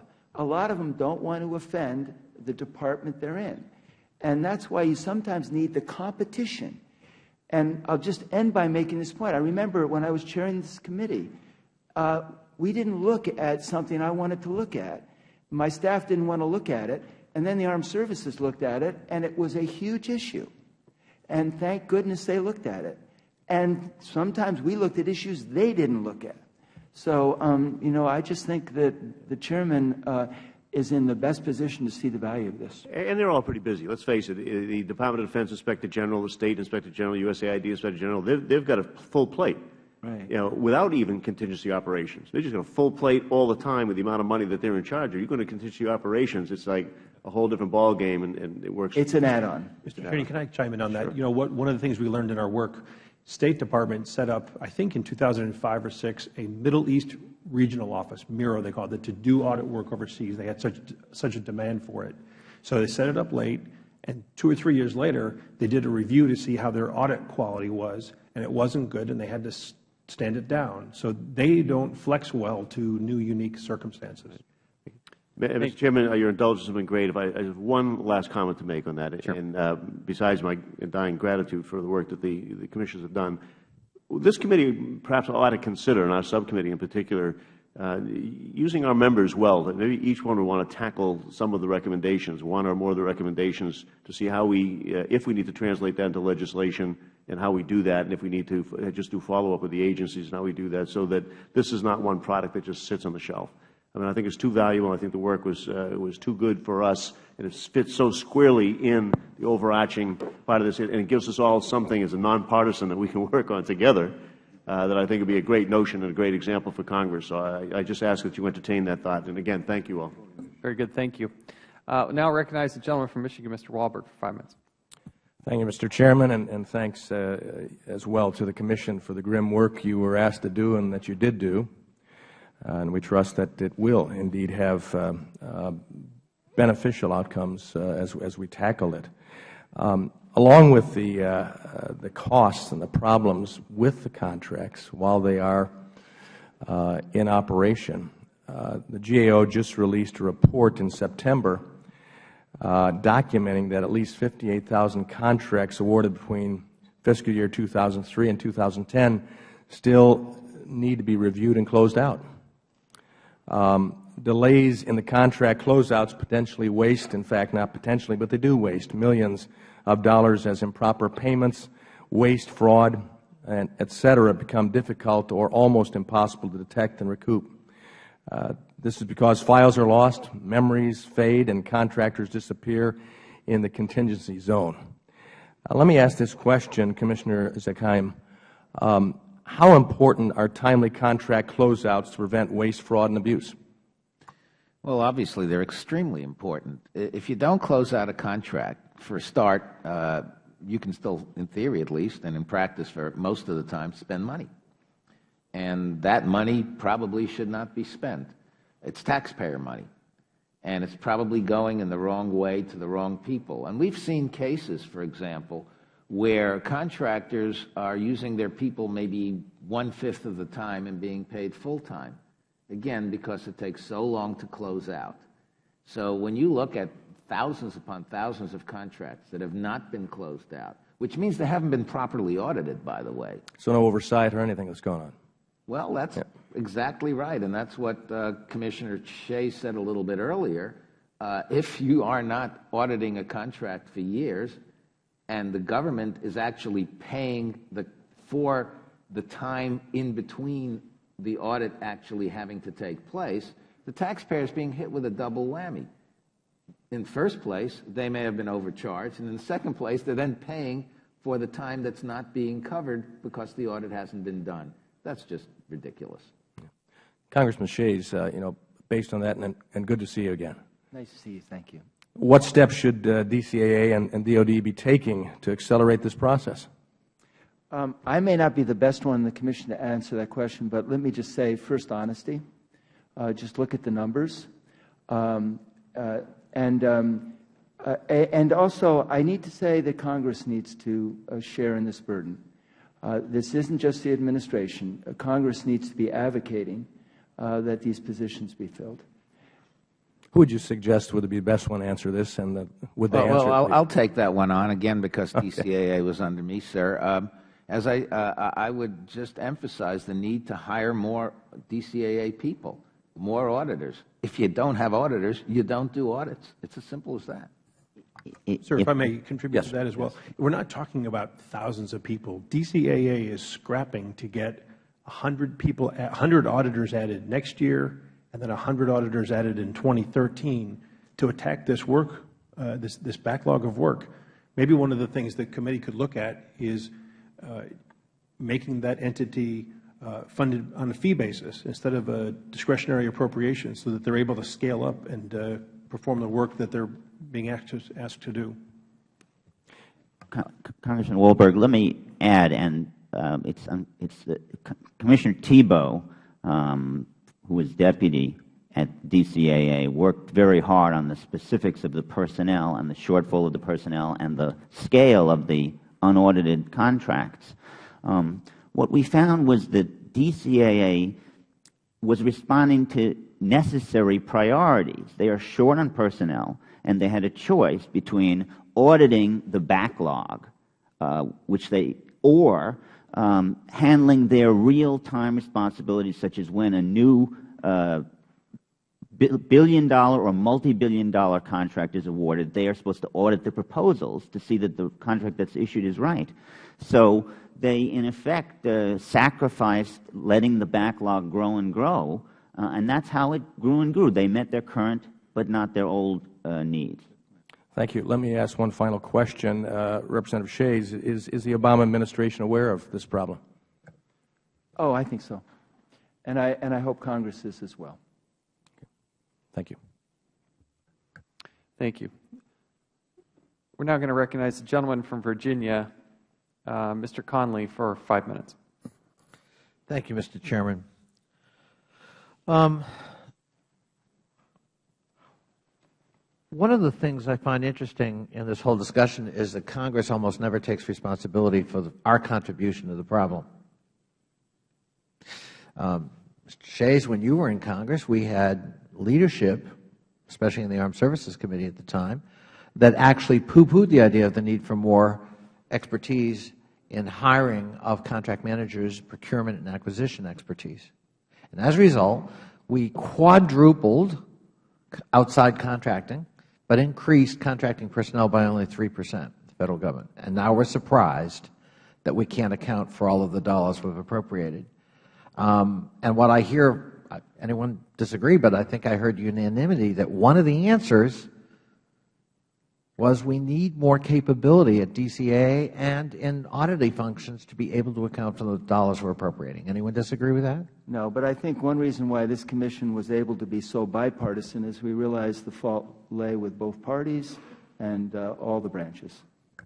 Because we have had a rather mindless dialogue sometimes here in this Congress about the need to shrink the size of Federal Government, and we never talk about the need to invest actually for a substantial payoff down the road. Obviously, if we could have saved the $31 to $60 billion you estimate has been wasted either due to fraud or loss somehow, whatever we invested in additional personnel would have been more than returned back. And I assume that's in part your testimony as well, that those relatively modest investments up front would have big payoff in helping to deter what your report so ably documents, sadly, in both Iraq and Afghanistan. Mr. Zachem. Well, I can't disagree with you. Part of the problem is that we're going to have to play catch-up ball. As Commissioner Shays just said, the blame lies everywhere. It started in the 1990s when we were having the so-called Peace Dividend, and it turned out that a chunk of that dividend was to cut the very people you're just talking about. So there's some blame there. There's blame later on, as in the early part of this decade, when large contracts were let and were not definitized properly. And one could go on and on. I think the point of our Commission report, and I think where we all agree, regardless of our politics, is that there is something that needs to be done. It needs to be done now. It needs to be done in the interest of this country and its taxpayers, and politics don't enter into it. Well, of course, politics actually do enter into it when you decide on a budget and what investments you will or will not make. I wish politics didn't enter into it, but they very much do. I'd be glad to bring you to the floor of the House and you could watch some of our debates. Where often we seem to know the cost of everything and the value of nothing around here. Let me ask, the estimate of loss is $31 to $60 billion. That's a pretty wide array. Why such a wide array in your report? And second point, and then I'll shut up. How much would you attribute that to lost money indigenously, where you're hiring local trucking companies and convoys and they just off with the cargo or lose the fuel or whatever it may be? I think that one might fall to me. First of all, we applied a very broad definition of waste, really to look at opportunity cost, how much money you could have spent on other things. And we include in our definition excessive requirements that weren't adjusted afterwards. We include rework that was required on poorly done jobs. We include poor projects that didn't fit the local cultures or the local politics. We include unanticipated security costs. In other words, you have a contract and all of a sudden you discover you've got to hire security because it's a dangerous area. We include questionable payments to contractors, and we include poor oversight. And as was mentioned earlier, we don't include sustainment costs. Now, why such a wide range? Well, you can't really do a bottom-up study of this because we simply don't have enough information on all these contracts. Look, you heard 58,000 of them haven't even been finalized yet. So we just don't have enough information to build a bottom-up number, although, as was mentioned, and Commissioner Tiefer led on this, we sure found an awful lot of examples that are in Chapter 3. We couldn't, a top-down estimate is insufficient. If you really want to do a proper parametric estimate, and our number really is kind of, we say 10 to 20% of that $206 billion, but if you really wanted to have all the parameters, you simply couldn't do it, again, because that would not capture the individual projects. So top-down doesn't do it, bottom-up doesn't do it. And fraud, that part, which is based on another estimate by the certified fraud examiners, which is for the civilian side, that's 7%, we assume 5 to 9%. That one doesn't work either, precisely because of the point you made. We don't know how much has been siphoned off by all these crooks. It's just hard to get to, and it goes to something that the Commission is very concerned about, visibility over subcontracts. Those are the guys who are actually paying these crooks off. And you probably saw on page, I think it is 73 of our report, we actually show a bill that Commissioner Shays and I were given a copy of when we were in Afghanistan. And these are a bunch of crooks, insurgents saying, well, if you want protection, here's the number to call. I mean, it's something like out of HBO. If I can add briefly, one of the things that extended the array of waste was the change from Iraq to Afghanistan.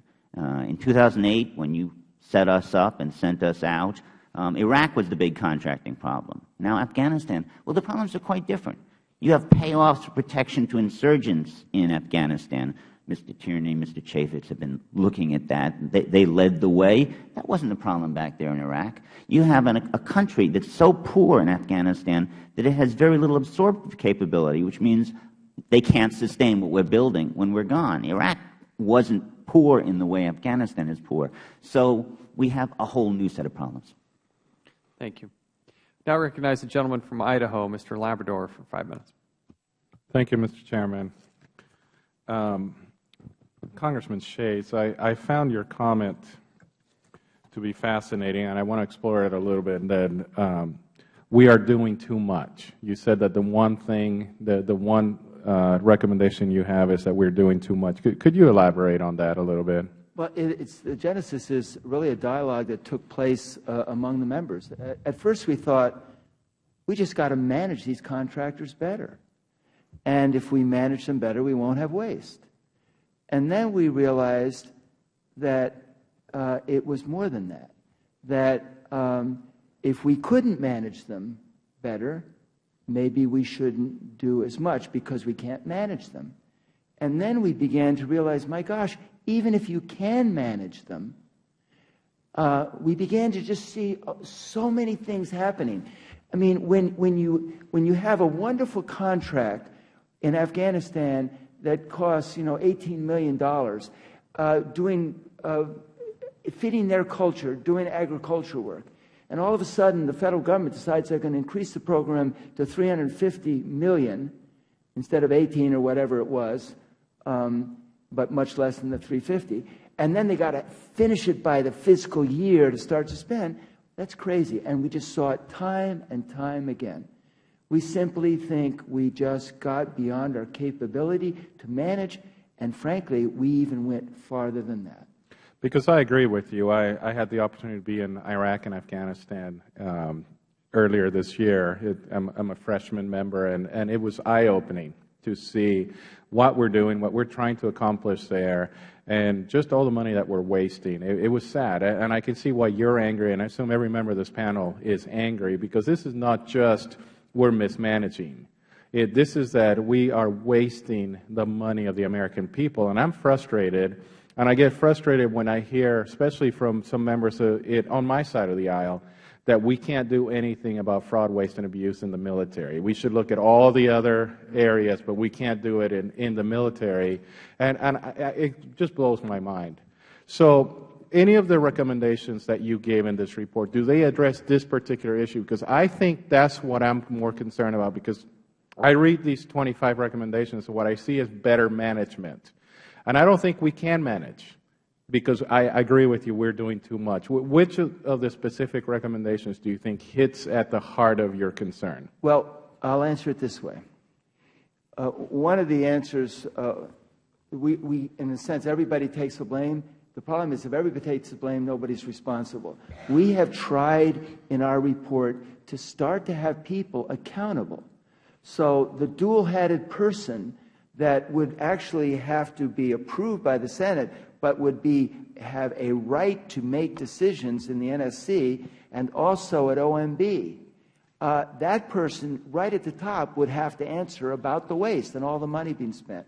Having a J10, somebody within the Joint Chiefs that is focused on all the contracting. And when contracting doesn't turn out right, they're going to go right to that J10. Having the key management positions that we advocate in state and in defense and USAID, that person in charge of this, then they're going to feel a little responsible for saying, you know what, I think we're doing too much, I think we're wasting money, and it's going to fall on my desk and I'm going to have to take the hit. I think they're going to start to force some accountability. So your hope is that these people say we're doing too much, but it seems like we're doing nothing, at least on our side. And what I mean, both Republicans and Democrats, we're doing nothing to tell maybe the military or other agencies that we're doing too much in these areas. Do you have any specific recommendations? One of the values of this committee, again, is that I think this committee is a little more willing to look at DOD in a fresh way and say, you know, you're also part of the mix. So not quite addressing the answer, but I see that my colleague, Mr. Urban. If I could just add one thing to this that I think might be helpful, sir. I think our present fiscal situation is actually, as dire as it is, helpful in this regard.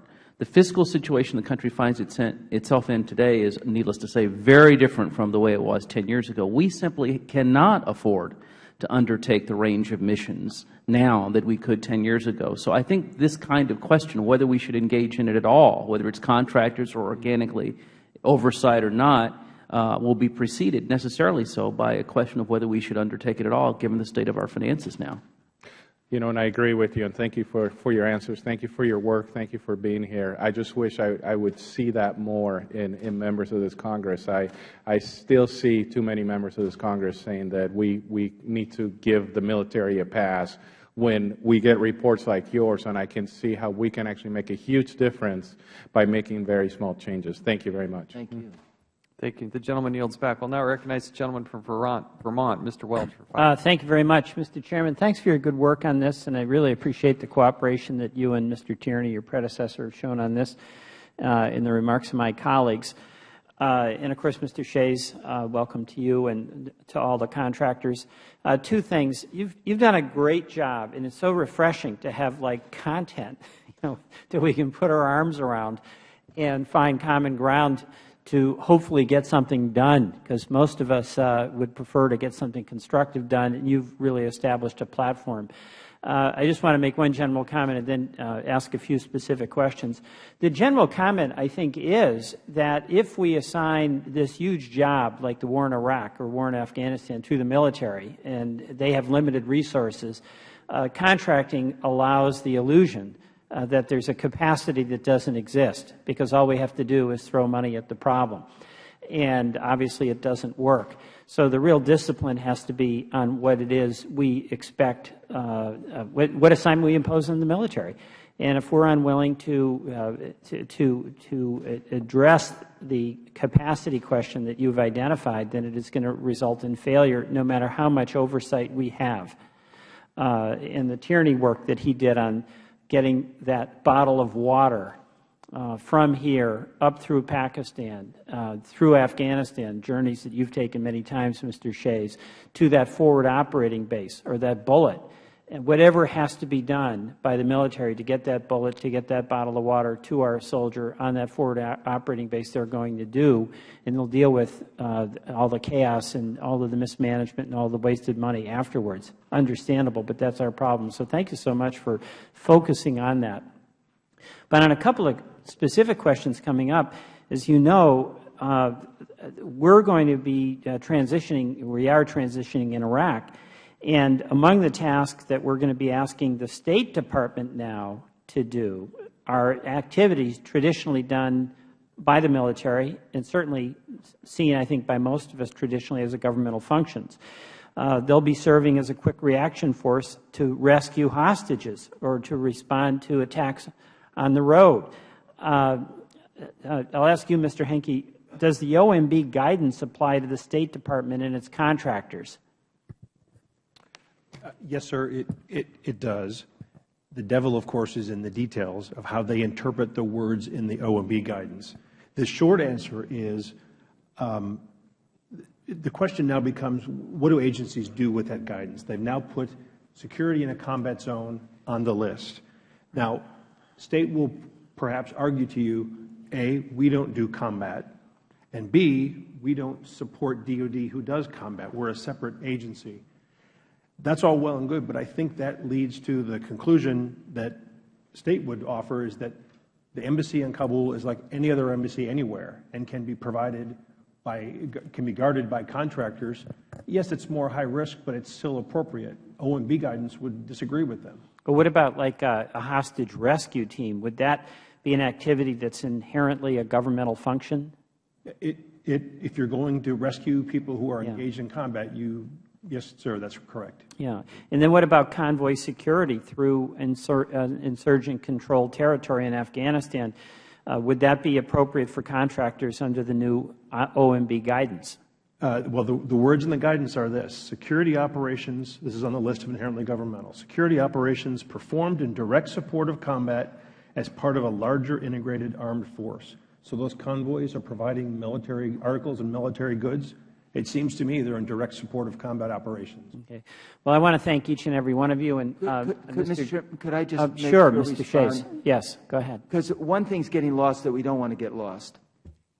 Inherently governmental means the government should do it. If it's not inherently governmental, it doesn't mean the government shouldn't do it. Mm-hmm. And our whole point in our chapter is that we look at risk.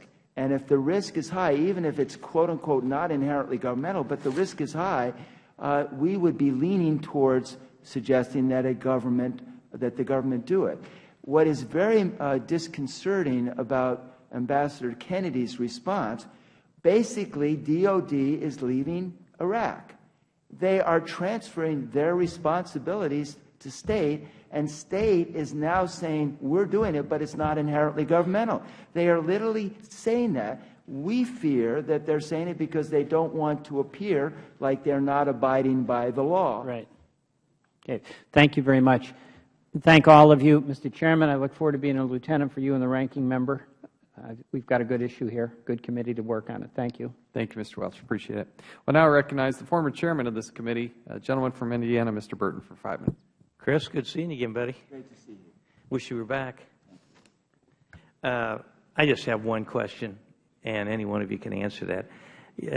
And I don't want to be redundant. You may have answered this before, and I was at a Foreign Affairs Committee meeting, so I apologize. You said that there ought to be some kind of a commissioner to oversee these issues, and it seems to me, and I know Mr. Tierney has a bill dealing with that. It seems to me that there's that just seems like another layer of bureaucracy that we'd have to deal with. If the people who are supposed to review these contracts and watch over waste, fraud, and abuse, if there's a buddy-buddy relationship, as you say there is, it seems to me that we ought to get rid of them and replace them with somebody that's not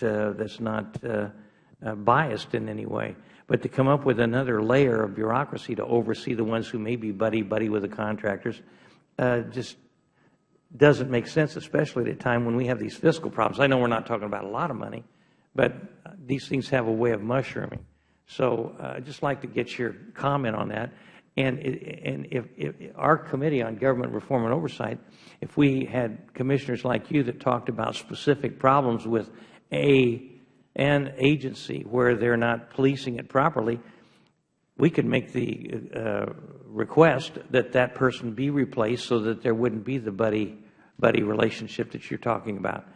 But I would just like to get your comments once more on whether or not we ought to have this new layer of bureaucracy or a new commissioner to oversee all this. Right. Congressman Burton, I'll take a shot at that if Sure. I may. I think what Commissioner Shays was referring to were the individual IGs in the agencies. as getting too close sometimes to the management of those agencies. No, I understand that. What we're talking about, what we saw in the contingency operations is really their multi-agency flavor. It's not just one agency that is spending money. All across the government, I think there are 17 agencies who are spending money in Afghanistan right now.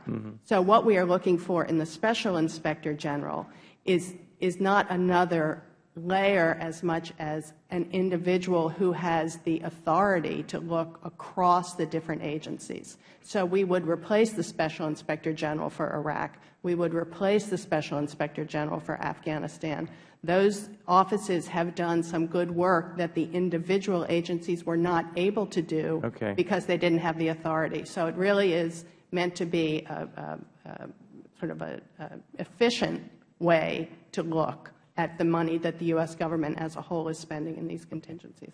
Mr. Chairman, that's the only question I had. Thank you very much. Thank you. Thank you. We'll now recognize the gentleman from Illinois, Mr. Davis, for 5 minutes. Thank you very much, Mr. Chairman. And Congressman Shays, it's always good to see you, and it's good to know that you're still involved in public interest and public service activity. I want to thank you and all of the other members of the Commission for the tremendous work I think you have done. Looking at this report sort of affirms for me a lot of things that I had thought but didn't necessarily have the information or the data to go on. I mean, I thought it, and then when I read it, I'm saying, yeah, that's kind of the way it is. That's how difficult it is. As a matter of fact, I thought of in some societies, in some communities, in some neighborhoods, in different places throughout the world, there's a saying that if you find a sucker, bump his head. You know, that's just sort of the way the culture evolves. And it seems to me that there are a lot of people in these countries who become involved in one way or the other, who kind of see this as an opportunity to feed from the trough. And if there's an opportunity, they just can't resist. I mean, they just can't not do it. And so my question sort of becomes, I guess, whether or not this is almost seen as policy, that we hire, especially if we're in different countries and we have war taking place. Do we hire all of these contractors as a way of kind of mollifying to some degree some of the elements that might be there that just makes it possible or more possible that we can function and operate? Commissioner, you. Yeah. Well, we do have policies as you described them. They're called Iraqi first and Afghanistan first, and you want to hire locals. The problem is twofold. The first is, it's one thing to hire locals. It's another thing to flood a country with money. And my colleague, Commissioner Tiefer, mentioned that. When you're putting as much money into Afghanistan, or virtually as much as its entire gross domestic product, and 6 times as much as its budget, then you've got a problem. I mean, there's money coming off of trees as far as the Afghans are concerned. So lesson number 1 is, maybe you should look much more carefully at how much a country can absorb before you start pouring the money in. Lesson number 2 is, if you're going to have local contractors, and you're going to have them because you have a policy that you want to at least have people not alienated by your presence, then for God's sake, supervise them. And that's what we've recommended in our Commission report, that in whatever the circumstances in the United States or elsewhere in peacetime, when you're involved in a contingency and you are using local subcontractors, the United States government should be able to look at their books. And if their books aren't clean, we throw them out. Yes. Mr. Davis, this is what Commissioner Zackheim said was exactly right about the Afghan contractors and the Iraqi contractors. I would say you find in our report recommendations to have stronger controls over foreign contractors, in part because the Kuwaiti contractors, we depended upon them for the Iraq War, and they took us to the cleaners. They built from little business. It should have been American business. If someone was going to grow in wartime, at least it could have been an American business. Relatively small Kuwaiti businesses grew to large size. Public Warehousing Corporation, which currently has an indictment where the press has estimated to settle that case would cost them $750 million. First Kuwaiti, which built the Baghdad embassy, which has an unpaid bill, according to the Inspector General, of $124 million. The Kuwaitis took us to the cleaners. Yes, in our report, to augment that, I would say we want the ability to look at all foreign subcontracts, not just the ones in theater, which is what you were referring to, but Kuwaitis or anybody else. Anybody who's doing business with the United States ought to be auditable. It's a tough job. I thank you very much, and thank you, Mr. Chairman. I yield back. Thank you. We'll now recognize Mr. Murphy for 5 minutes. Mr. Murphy of Connecticut. Thank you. Thank you very much, Mr. Chairman, and let me add my thanks to Congressman Shays, one for your long service to our state of Connecticut, but also for your great work on this committee. I know how seriously you took this work, and I think we're all incredibly pleased, as Mr. Welch said, to see some real concrete proposals before us. It's not often that this committee gets to see this kind of volume of good, forward-looking work. I want to build on Representative Tierney's questions about sustainability, because I think this is key, and I'm so glad that you've focused in on this issue. But your suggestion, in some ways, is a pretty radical suggestion, because your first bullet point says essentially what you've already repeated, that we should examine completed and current projects for risk of sustainment failure and take appropriate action to cancel or redesign these programs. Now, a couple pages earlier, you point out that just in the next year, we're going to spend $13 billion on building up security forces alone, and the total revenue coming into the Afghan government today is $2 billion.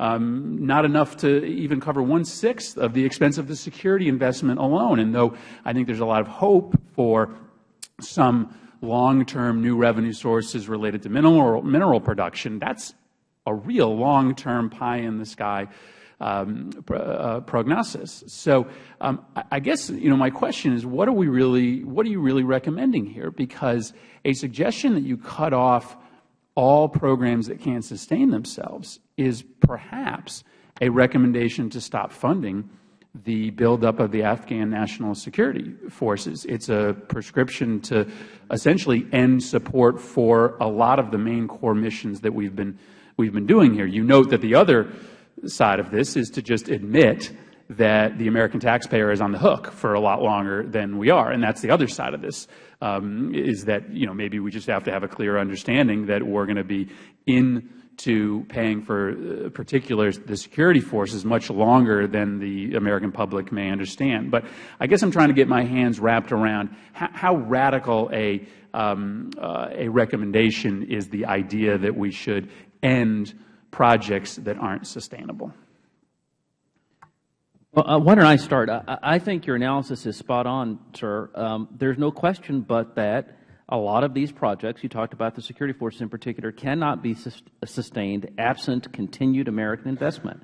And I think we have to be honest about that. We have a choice. Either the United States government continues to undertake these projects if we ultimately conclude that notwithstanding our fiscal situation, they are critical to the national security of the United States, or we determine that they're not critical to the United States government, its national security, and we can't afford it, and therefore we have to stand down.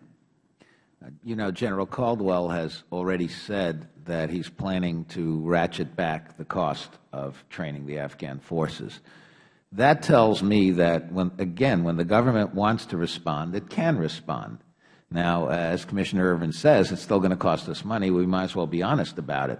But at least if we focus much more carefully on these projects and we decide that we do need them, as we need to train the Afghan forces, then we can cut these projects down to size. And that's exactly what General Caldwell is doing.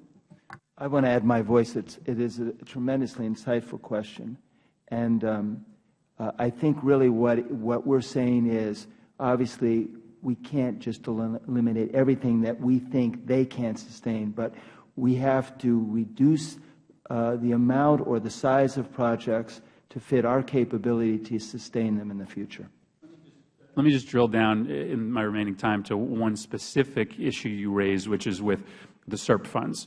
When I was in Afghanistan last, it was a particular point made by our commanders in the field, how important these SERP funds were to them in terms of building out their support amongst the community. But I think you raise a very important point that there's a very different analysis in whether it's important for the here and now of building local support and whether it can be sustained in the long run. Recommendations or ideas on how we better control the usage of SERP funds, because this is going to be a major debate here, and I'd be interested to see if there are specific recommendations to make sure that sustainability is part of the commander's decision-making process or part of the approval process. Sir, briefly, I would say I would recognize SERP for what it is, and I think it's an adaptation. It's DOD's willingness to say, we can do that. Just give us the resources to do it, even if it's not their core mission.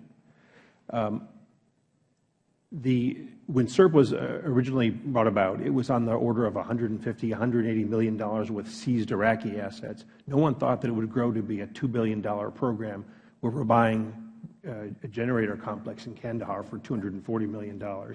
So number one, look at the capacity of the agencies who should be doing those things, diplomacy, development, missions. They have the mission, they don't have the money. State has the money, DOD has the money and the ability to send forces to go do that. So number one, look at the existing agency who might be doing that mission if they were more fully staffed, and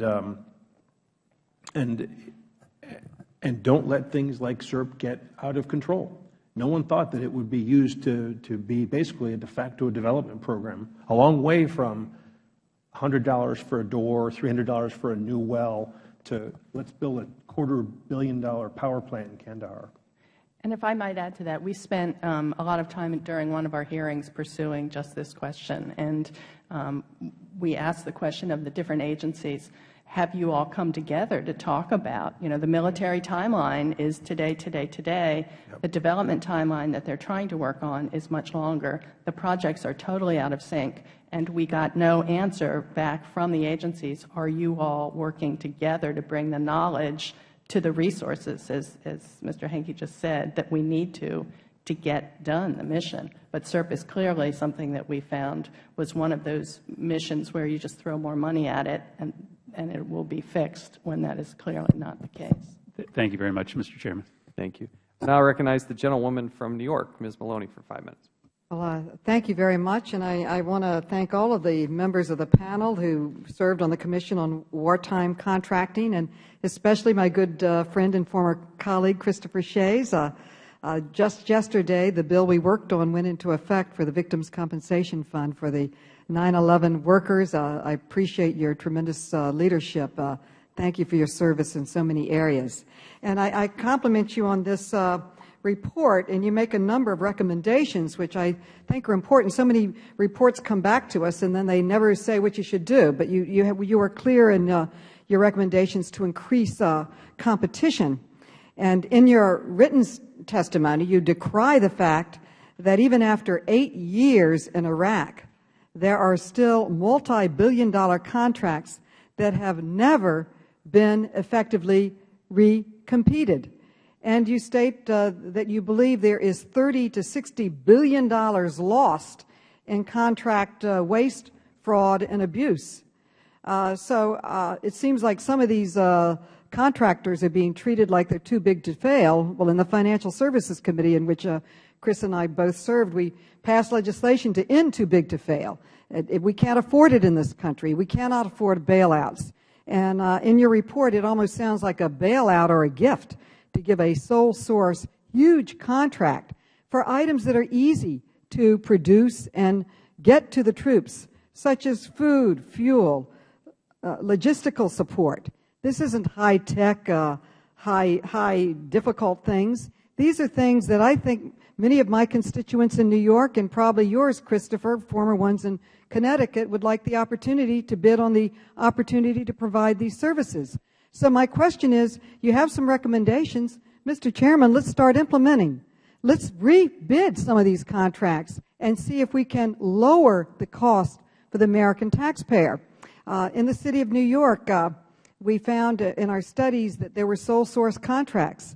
And when we bid them competitively to the lowest responsible bidder, you had to have a record, you have to be doing it well, it saved literally hundreds of billions of dollars in the City of New York.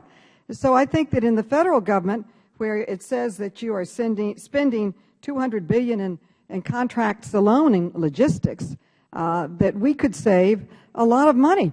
And this is within the jurisdiction of this committee.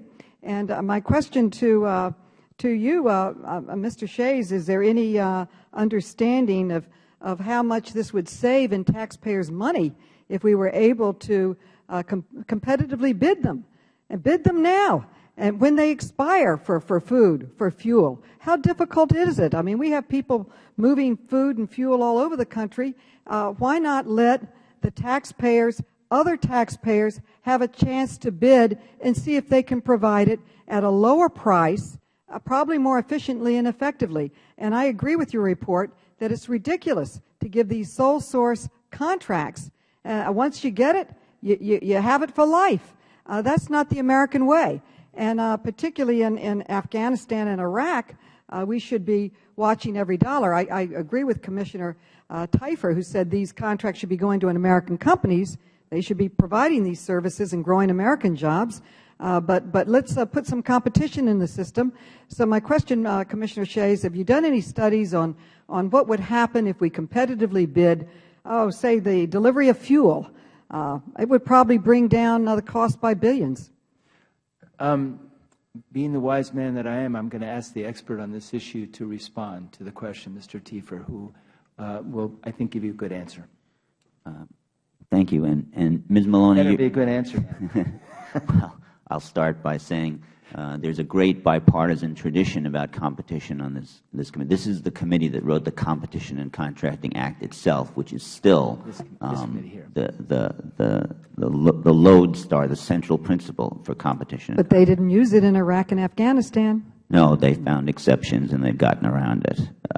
But now I can see when you're going in an emergency. But now when we are looking to save dollars, there is absolutely no reason why we can't rebid all of these contracts and save taxpayers money. We used a figure of 11% as the amount of money that would be saved because the Army had used that in its decision, which unfortunately went the wrong way, about whether to give a sole source extension to the log cap contract in Iraq for its last year. Among the particular things that concerned us, which are loopholes in effect in the Competition and Contracting Act, is that the logistics contract in Afghanistan, the one that's held by only 2 companies, they have a 5-year-long contract. When you say logistics, does that include fuel and food? When you say logistics, what is logistics? It's not bulk commodities, but it's the dining halls, which is the preparation of the food, the providing of the food to the troops and the civilians.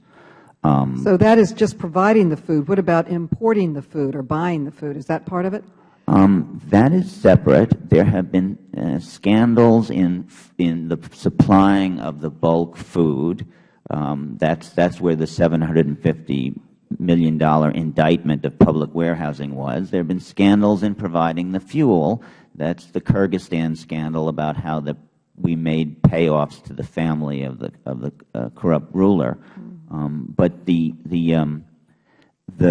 particular of the logistics contract, which is the single biggest contract, is that it won't be competed for an entire 5 years because the agency says it doesn't have the personnel to compete it in 3 years, which is absurd.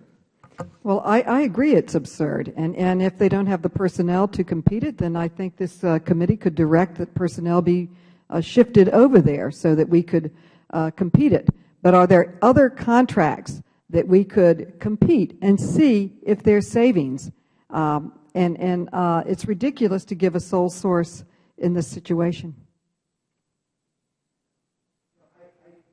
To add a perspective, what was most disconcerting for us was when you start the process, you're going to want to deal with one contractor, and you're not going to want to let out a lot of bids. But after you're into the second and third year, then we wanted to see a lot more competition. So we have evolved where there is a lot more competition. The sole source is not the rule, it's the exception, but it seems to be the exception on the bigger dollar items, which then, causes us concern, just to provide the perspective. But why don't we change that, Commissioner Shays?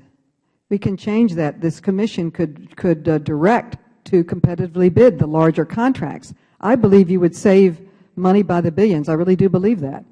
And we're in a financial crisis now. Well, we were concerned that they didn't go to Log Cap 4 soon enough, that they allowed it to continue in Iraq. We voiced our concern. We don't have the clout that you all have, and you all can continue this, looking at what we've done, looking at what we recommended, looking what we argued for, looking where we've had success, seeing where we haven't yet. Well, who stops it? Who stops it when you try to make these changes? Well, it's DOD or State that basically says, they're comfortable with this contract. And that's the bottom line. And we're at war, and so be it. Thank you. We're going to start a second round. If you want to come back, I'll recognize you again. But I'd like to recognize myself here for just a couple of follow-ups, and then I think we'll be pretty well close to the end here. There is something dramatically wrong, particularly, it strikes me, at the Department of Defense. We've been doing this for a long time. We've talked about don't want to offend people, and they get too cozy in their relationships. And I just want to go a little bit deeper, and having done this, Commissioner Irvin, maybe you can start. What specifically do we need to do to get them to work? And I don't buy the answer that it's always just more money. They have hundreds of billions of dollars at the Department of Defense. Perhaps they're not prioritizing that properly, but the numbers are absolutely staggering. And I know you've got a whole report here, but for this hearing, what else can we do to get these IGs to actually do what they're already charged to do? Right. Well, I guess I'd say a number of things. First of all, we need to fill the vacancies that exist with regard to the statutory IGs, as we discussed earlier, at the State Department. And there will soon be a retirement, I understand, at AID, so we need to fill that. Secondly, we need to make sure that those 3 statutory IGs are effectively resourced, that they have the necessary resources, money, so that they can hire not just the numbers of people, auditors, investigators, inspectors, but also the people with the requisite expertise. And I think this is another example where our present parlous economic state is actually helpful, because there are lots of people out there who used to be employed by the private sector that aren't employed now that would do terrifically good jobs, it seems to me, in these positions. All that having been said, we all still believe that it's critical that there also be complementarily a Special Inspector General position for a number of reasons, as we said before. That person would have interagency jurisdiction, which the statutory Inspectors General do not. Unlike the statutory Inspectors General, that Special Inspector General would focus specifically and exclusively on contingency operations. So, as I've said before, in other contexts, all these recommendations are of a piece. There's a complete package, and so I think we need to do all of this at the same time. And it would save the government money, ultimately, if we were to do it. I'd just like to add a different perspective, a little modification of that. We clearly support, as my colleague just said, the need for the oversight. But I would also argue that better management would help a lot. And you wouldn't need as much oversight if you could get the better management. And because of that, we have recommended new positions be created in the executive branch to realize that managing contractors and managing contracts and deciding whether or not to actually use a contractor workforce to carry out the mission of the government is something that is part and parcel of a core mission for the government. It's not the back office, administrative, business, who cares, let them take care of it. It needs to also be incorporated into management.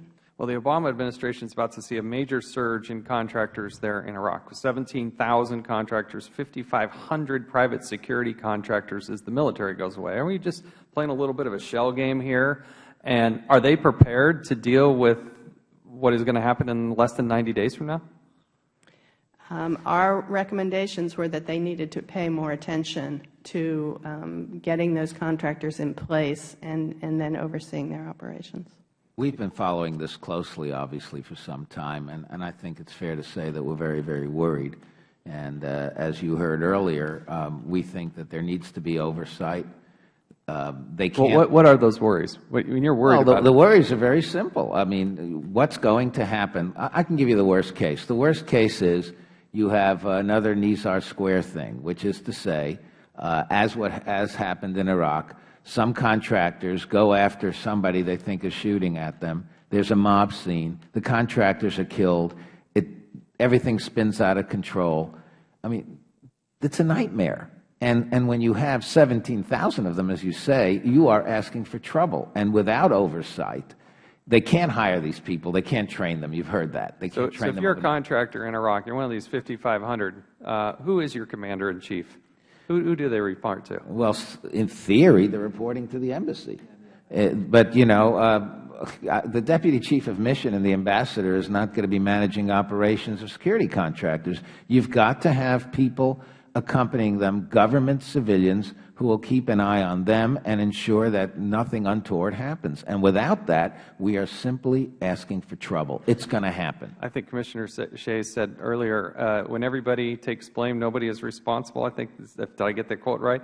So let's talk about these 5,500 security contractors. Who is ultimately responsible for those people? It's not, in theory, who do we hold responsible for that? In theory, it's the Secretary of State? In theory, it's the ambassador, and through the ambassador, the Secretary of State. Good luck. If I can mention a legal point here, there is a giant loophole as far as legal accountability, as far as prosecutability of security people for doing something like Nizar Square. The current statute clearly covers the military who are outside the United States. The contracting industry has taken the position, though, that statute, it's called the Military Extraterritorial Jurisdiction Act, doesn't apply to State Department contractors. And so we recommended as we're not the first. This is a recommendation that goes back to 2007. We recommended that just extend the Military Act to cover State Department civilians. Well, you're going to have a private army in Iraq, which in theory, the people there cannot be criminally prosecuted even if they committed homicide. One of the things that the State Department did that made a lot of sense, a few years ago, we just had contractors providing all security for State, and we had problems. And so the State then put in charge a DS agent, one of their own agents in charge of every, convoy and so on, that the State was involved. The amount of incidences were reduced significantly, but they can't do this to the extent now. They're being asked, in fairness to State, they are being asked to do something that I don't know how they're going to do it. They're being asked to basically do what the military did. My complaint with what State is doing is that they're not acknowledging that it's something that the government should do. And by not acknowledging it, you all aren't getting the information you need to say, my gosh, we've got a very serious problem here. They're saying, no, none of this is inherently governmental. That's simply wrong. It is inherently governmental. They're asking people to do something they shouldn't be doing. Well, to the rest of my committee members here, this is one of the big concerns that we have. We can see it coming. We know it's about to happen. We're playing a little bit of a shell game, drawing down the military, but bringing back up the security forces through contractors. And I truly do worry about it. We do have an upcoming, we'll be having a hearing about the transition, and we'll continue to provide some oversight that. I'd like to recognize the gentlewoman from New York if she has some additional questions. Otherwise, I think we'll. Yes. I do have questions because I feel that if we are in these countries, personally, I think we should bring our men and women home. But given the point that you say that in the contract they don't adjust for the ability to competitively bid it in the future, should the impact on future competition be factored into decisions about how to design the initial contract? Mr. Shays, should we do a contract from the beginning that requires competitive bidding in another year? Would that help particularly in areas that are less complicated than troops, such as food, fuel, and logistics. How hard is that? I could even run the food. I could run the logistics. I think it should be the rule, but there will be some exceptions in the beginning of an operation. In the beginning, but you could put a time frame on it. And in your testimony, you argue that the wartime environment brings tremendous additional complications, just what you were saying. Yet the same basic rules apply whether an agency is contracting for laundry services in Helmont or ball bearings in Kansas. It's the same basic rules. And so do these additional complications suggest the need for special contracting regulations tailored to the wartime environment? Yes. You believe so? And do you see any reason why we couldn't take, for example, a food contract? Why can't we take the food contract and competitively bid it? We support that very much. One of the, and in terms of, by the way, length of time, there's a specific nuance in our Chapter 3 I want to bring out here, which is that the current practice has not only been that the contractor gets whatever the term is in the contract and virtually automatically gets option years. We found no serious review of decisions whether to give the 4th year or the 5th year out of a 3-year plus 2 option year contract. But that at the end, the extension contract, and we had $3 billion level examples, is sole sourced to the contractor who's had it for the previous 5 years. To take the translator contract, which hasn't been mentioned, although the food service one works the same way, the food one works the same way. Translator contract was extended in 2 $500 million slices, sole source to the contractor who had held it previously. We could very well put a contract strategy in place that would not let that happen. Well, let's go over what the contract strategy would be. First of all, it would be to make a list, advertise, and make a list of, say, 10 qualified bidders. These are people that are providing services in the United States. They're successful. They have financial resources. So you have a qualified list. Then let the qualified list bid on the contract, and the lowest bidder would win. And I would bet my right arm we would save billions of dollars under that scenario. Is there any way you would improve that roadmap? I just would say that they're providing, in the case of the cafeteria, they may be providing food, but they're providing it in an area where the logistics requires them to have some unique capabilities. And so, and we wouldn't always advocate the lowest bidder. We would want the low bid. Lowest responsible bidder. Yeah, exactly. And so I just make a point that I would feel terrible leaving and ending this commission and acting like, well, providing food in Afghanistan and Iraq is the same as providing it somewhere else. It isn't. And so there are but Mr. Commissioner, in the RFP or in the request for proposal, you could put the specific requirements in. Yeah.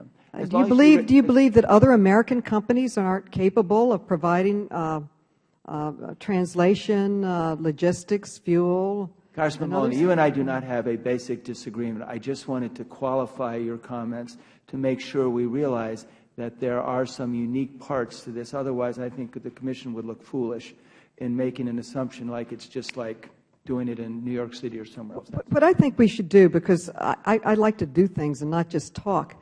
Could we see if the Commission could take one area of these $3 billion contracts that they're giving out sole source, one area, probably the simplest with the less complications, we no longer exist. And go forward and see if we can competitively bid it? We no longer exist. We ended our work this September, and now we are on to new things. Congratulations on your report. Thank you. Now recognize the Chairman of the committee, Mr. Issa from California. I thank the Chairman. And I want to follow up on what I heard while I was in a meeting in the back.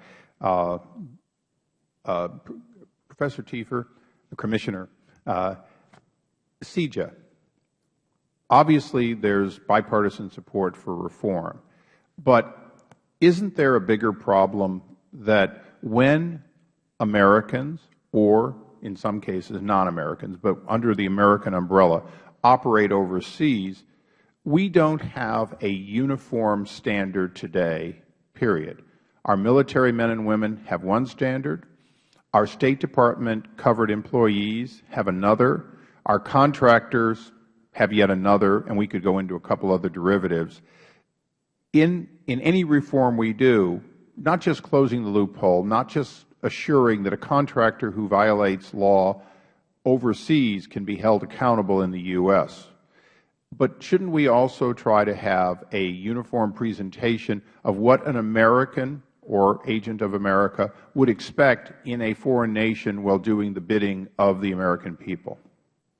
Well, on the main aspect of what you're saying, that's exactly right. It is currently a patchwork system. It has been moved this way at one time, a different direction another time, another direction at a third time. So, yes, there is no uniformity and consistency as if it had been thought out. But I'm going to let me mention why. It was a rhetorical question to get you to go further. Okay. Thank you. Why would we want to put a patch on a particular hole right now?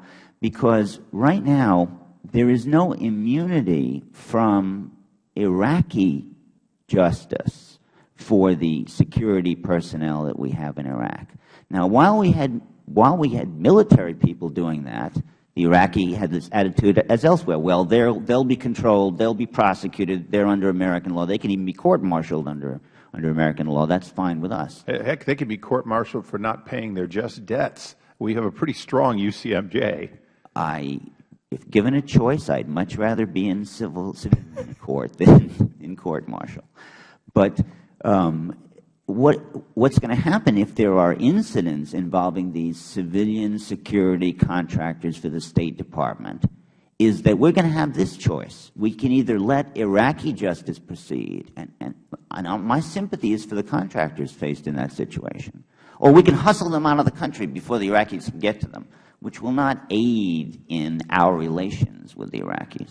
Good point. I want to follow up on one last question, and I think this probably goes to Commissioner Henke and to Commissioner Zachheim. And I'll start with you, Commissioner.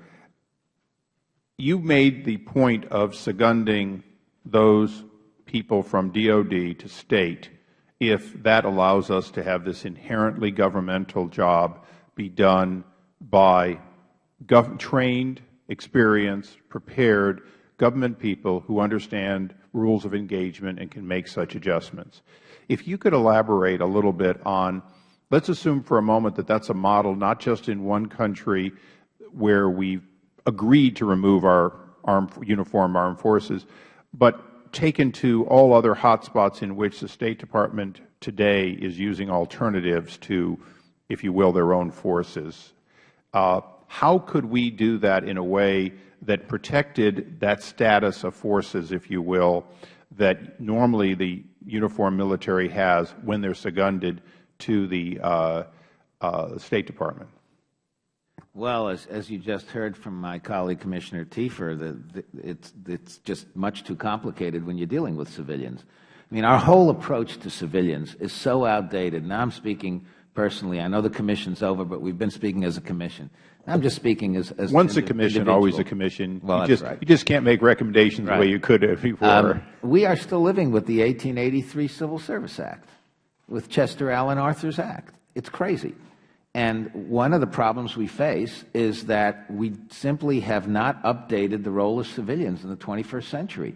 So your concern is part of that. We ought to be able to second civilians. We ought to be able to have some uniform code of civilian justice, to give it a name, that applies to all civilians wherever they're serving, whoever they're serving. Once you do that, it becomes a lot easier to augment the State Department or any other agency, for that matter, in a variety of contingency situations. We simply don't have that. We have, as Commissioner Tiefer said, a patchwork and nothing more. And I think I'll end with probably Commissioner Henke. You've seen DOD in your two roles. I was taking Commissioner Zahheim at a different point, which was these are active duty military personnel who would, like a military liaison officer, work for an ambassador, would in fact run a garrison, if you will, potentially out of uniform, but still active duty military. That's the only instant fix we would have that I can see for replacing DOD uniformed people in our current situation of 5,500 promised and needed, but promised not to be uniformed military. Do you see any way for us to, if you will, dot the I or turn a circle into a box? Because I'm very concerned, and I think both sides of the aisle should be concerned, that another square somewhere in Iraq could turn into a real problem for the State Department with some of those 5,500 people.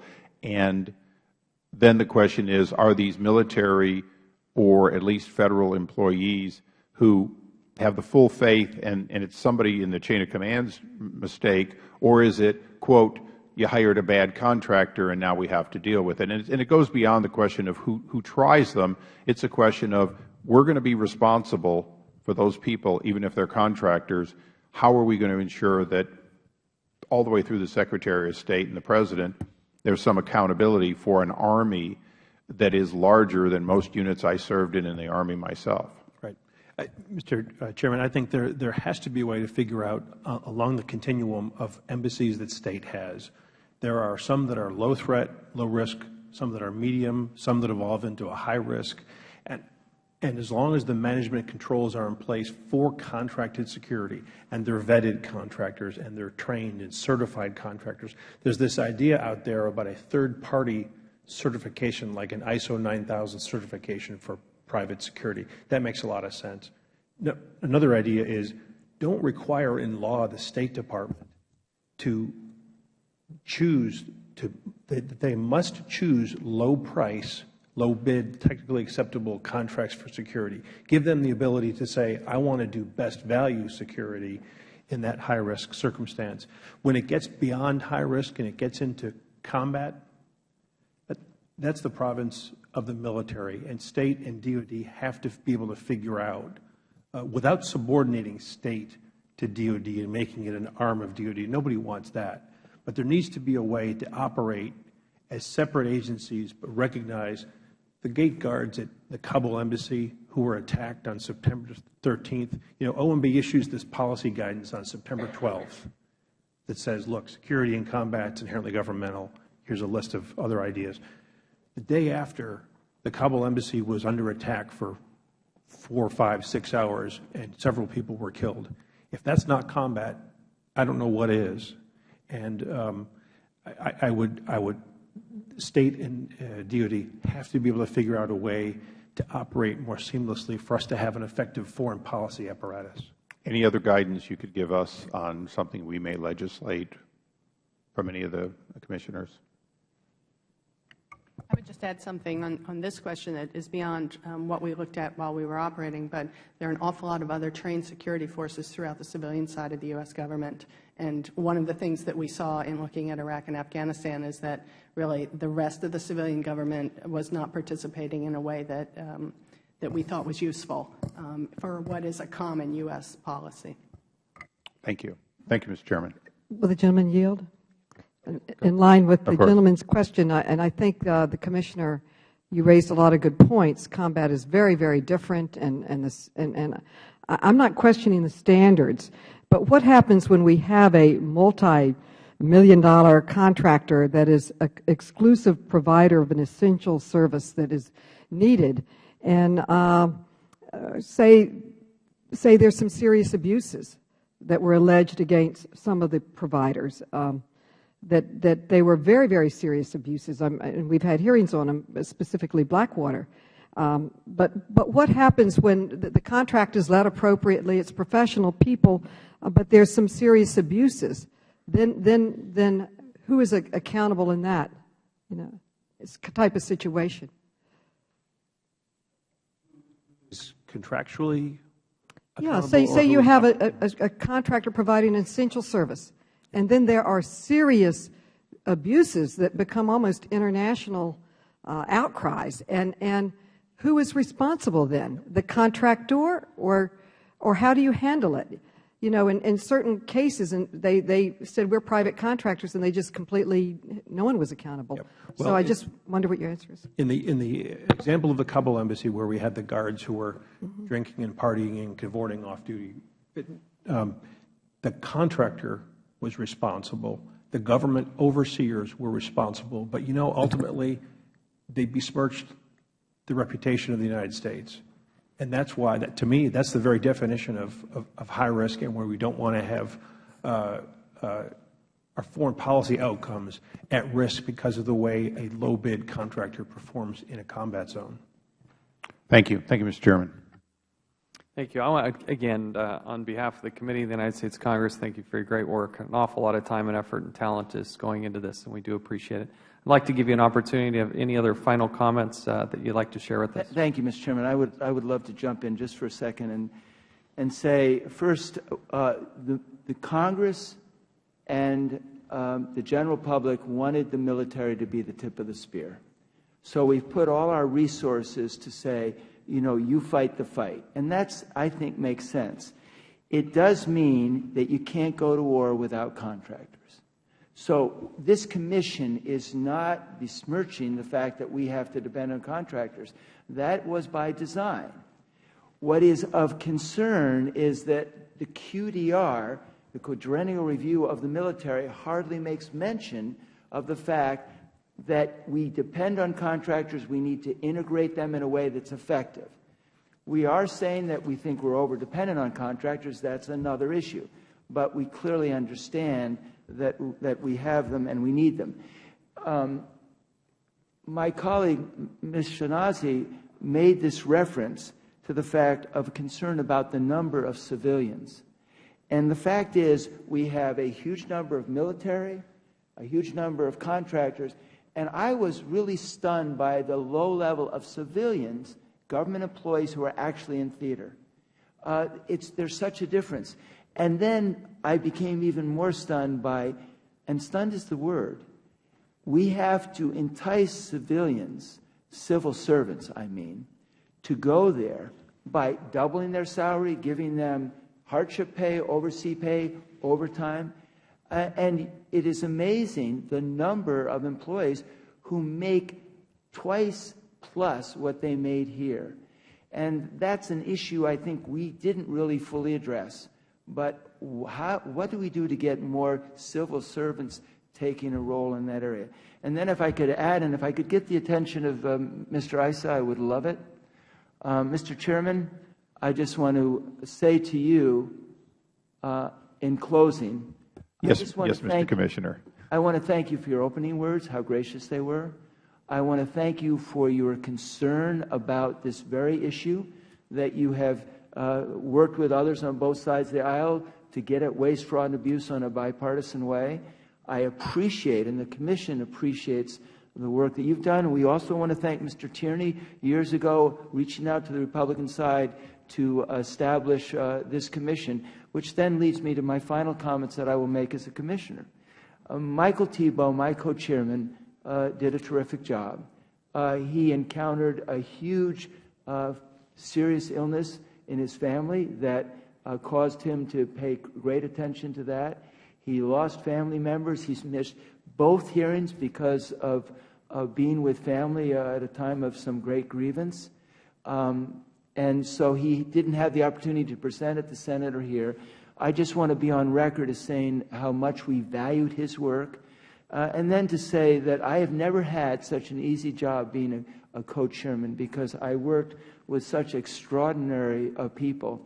And so in conclusion, I just thank Congress for giving me this opportunity, the Speaker for giving me the opportunity, and Mitch McConnell for allowing me to be the co-chairman as well. And thank you for allowing me to put that on the record. Thank you. But I did note that you were saying you got an upgrade in your colleagues after leaving Congress.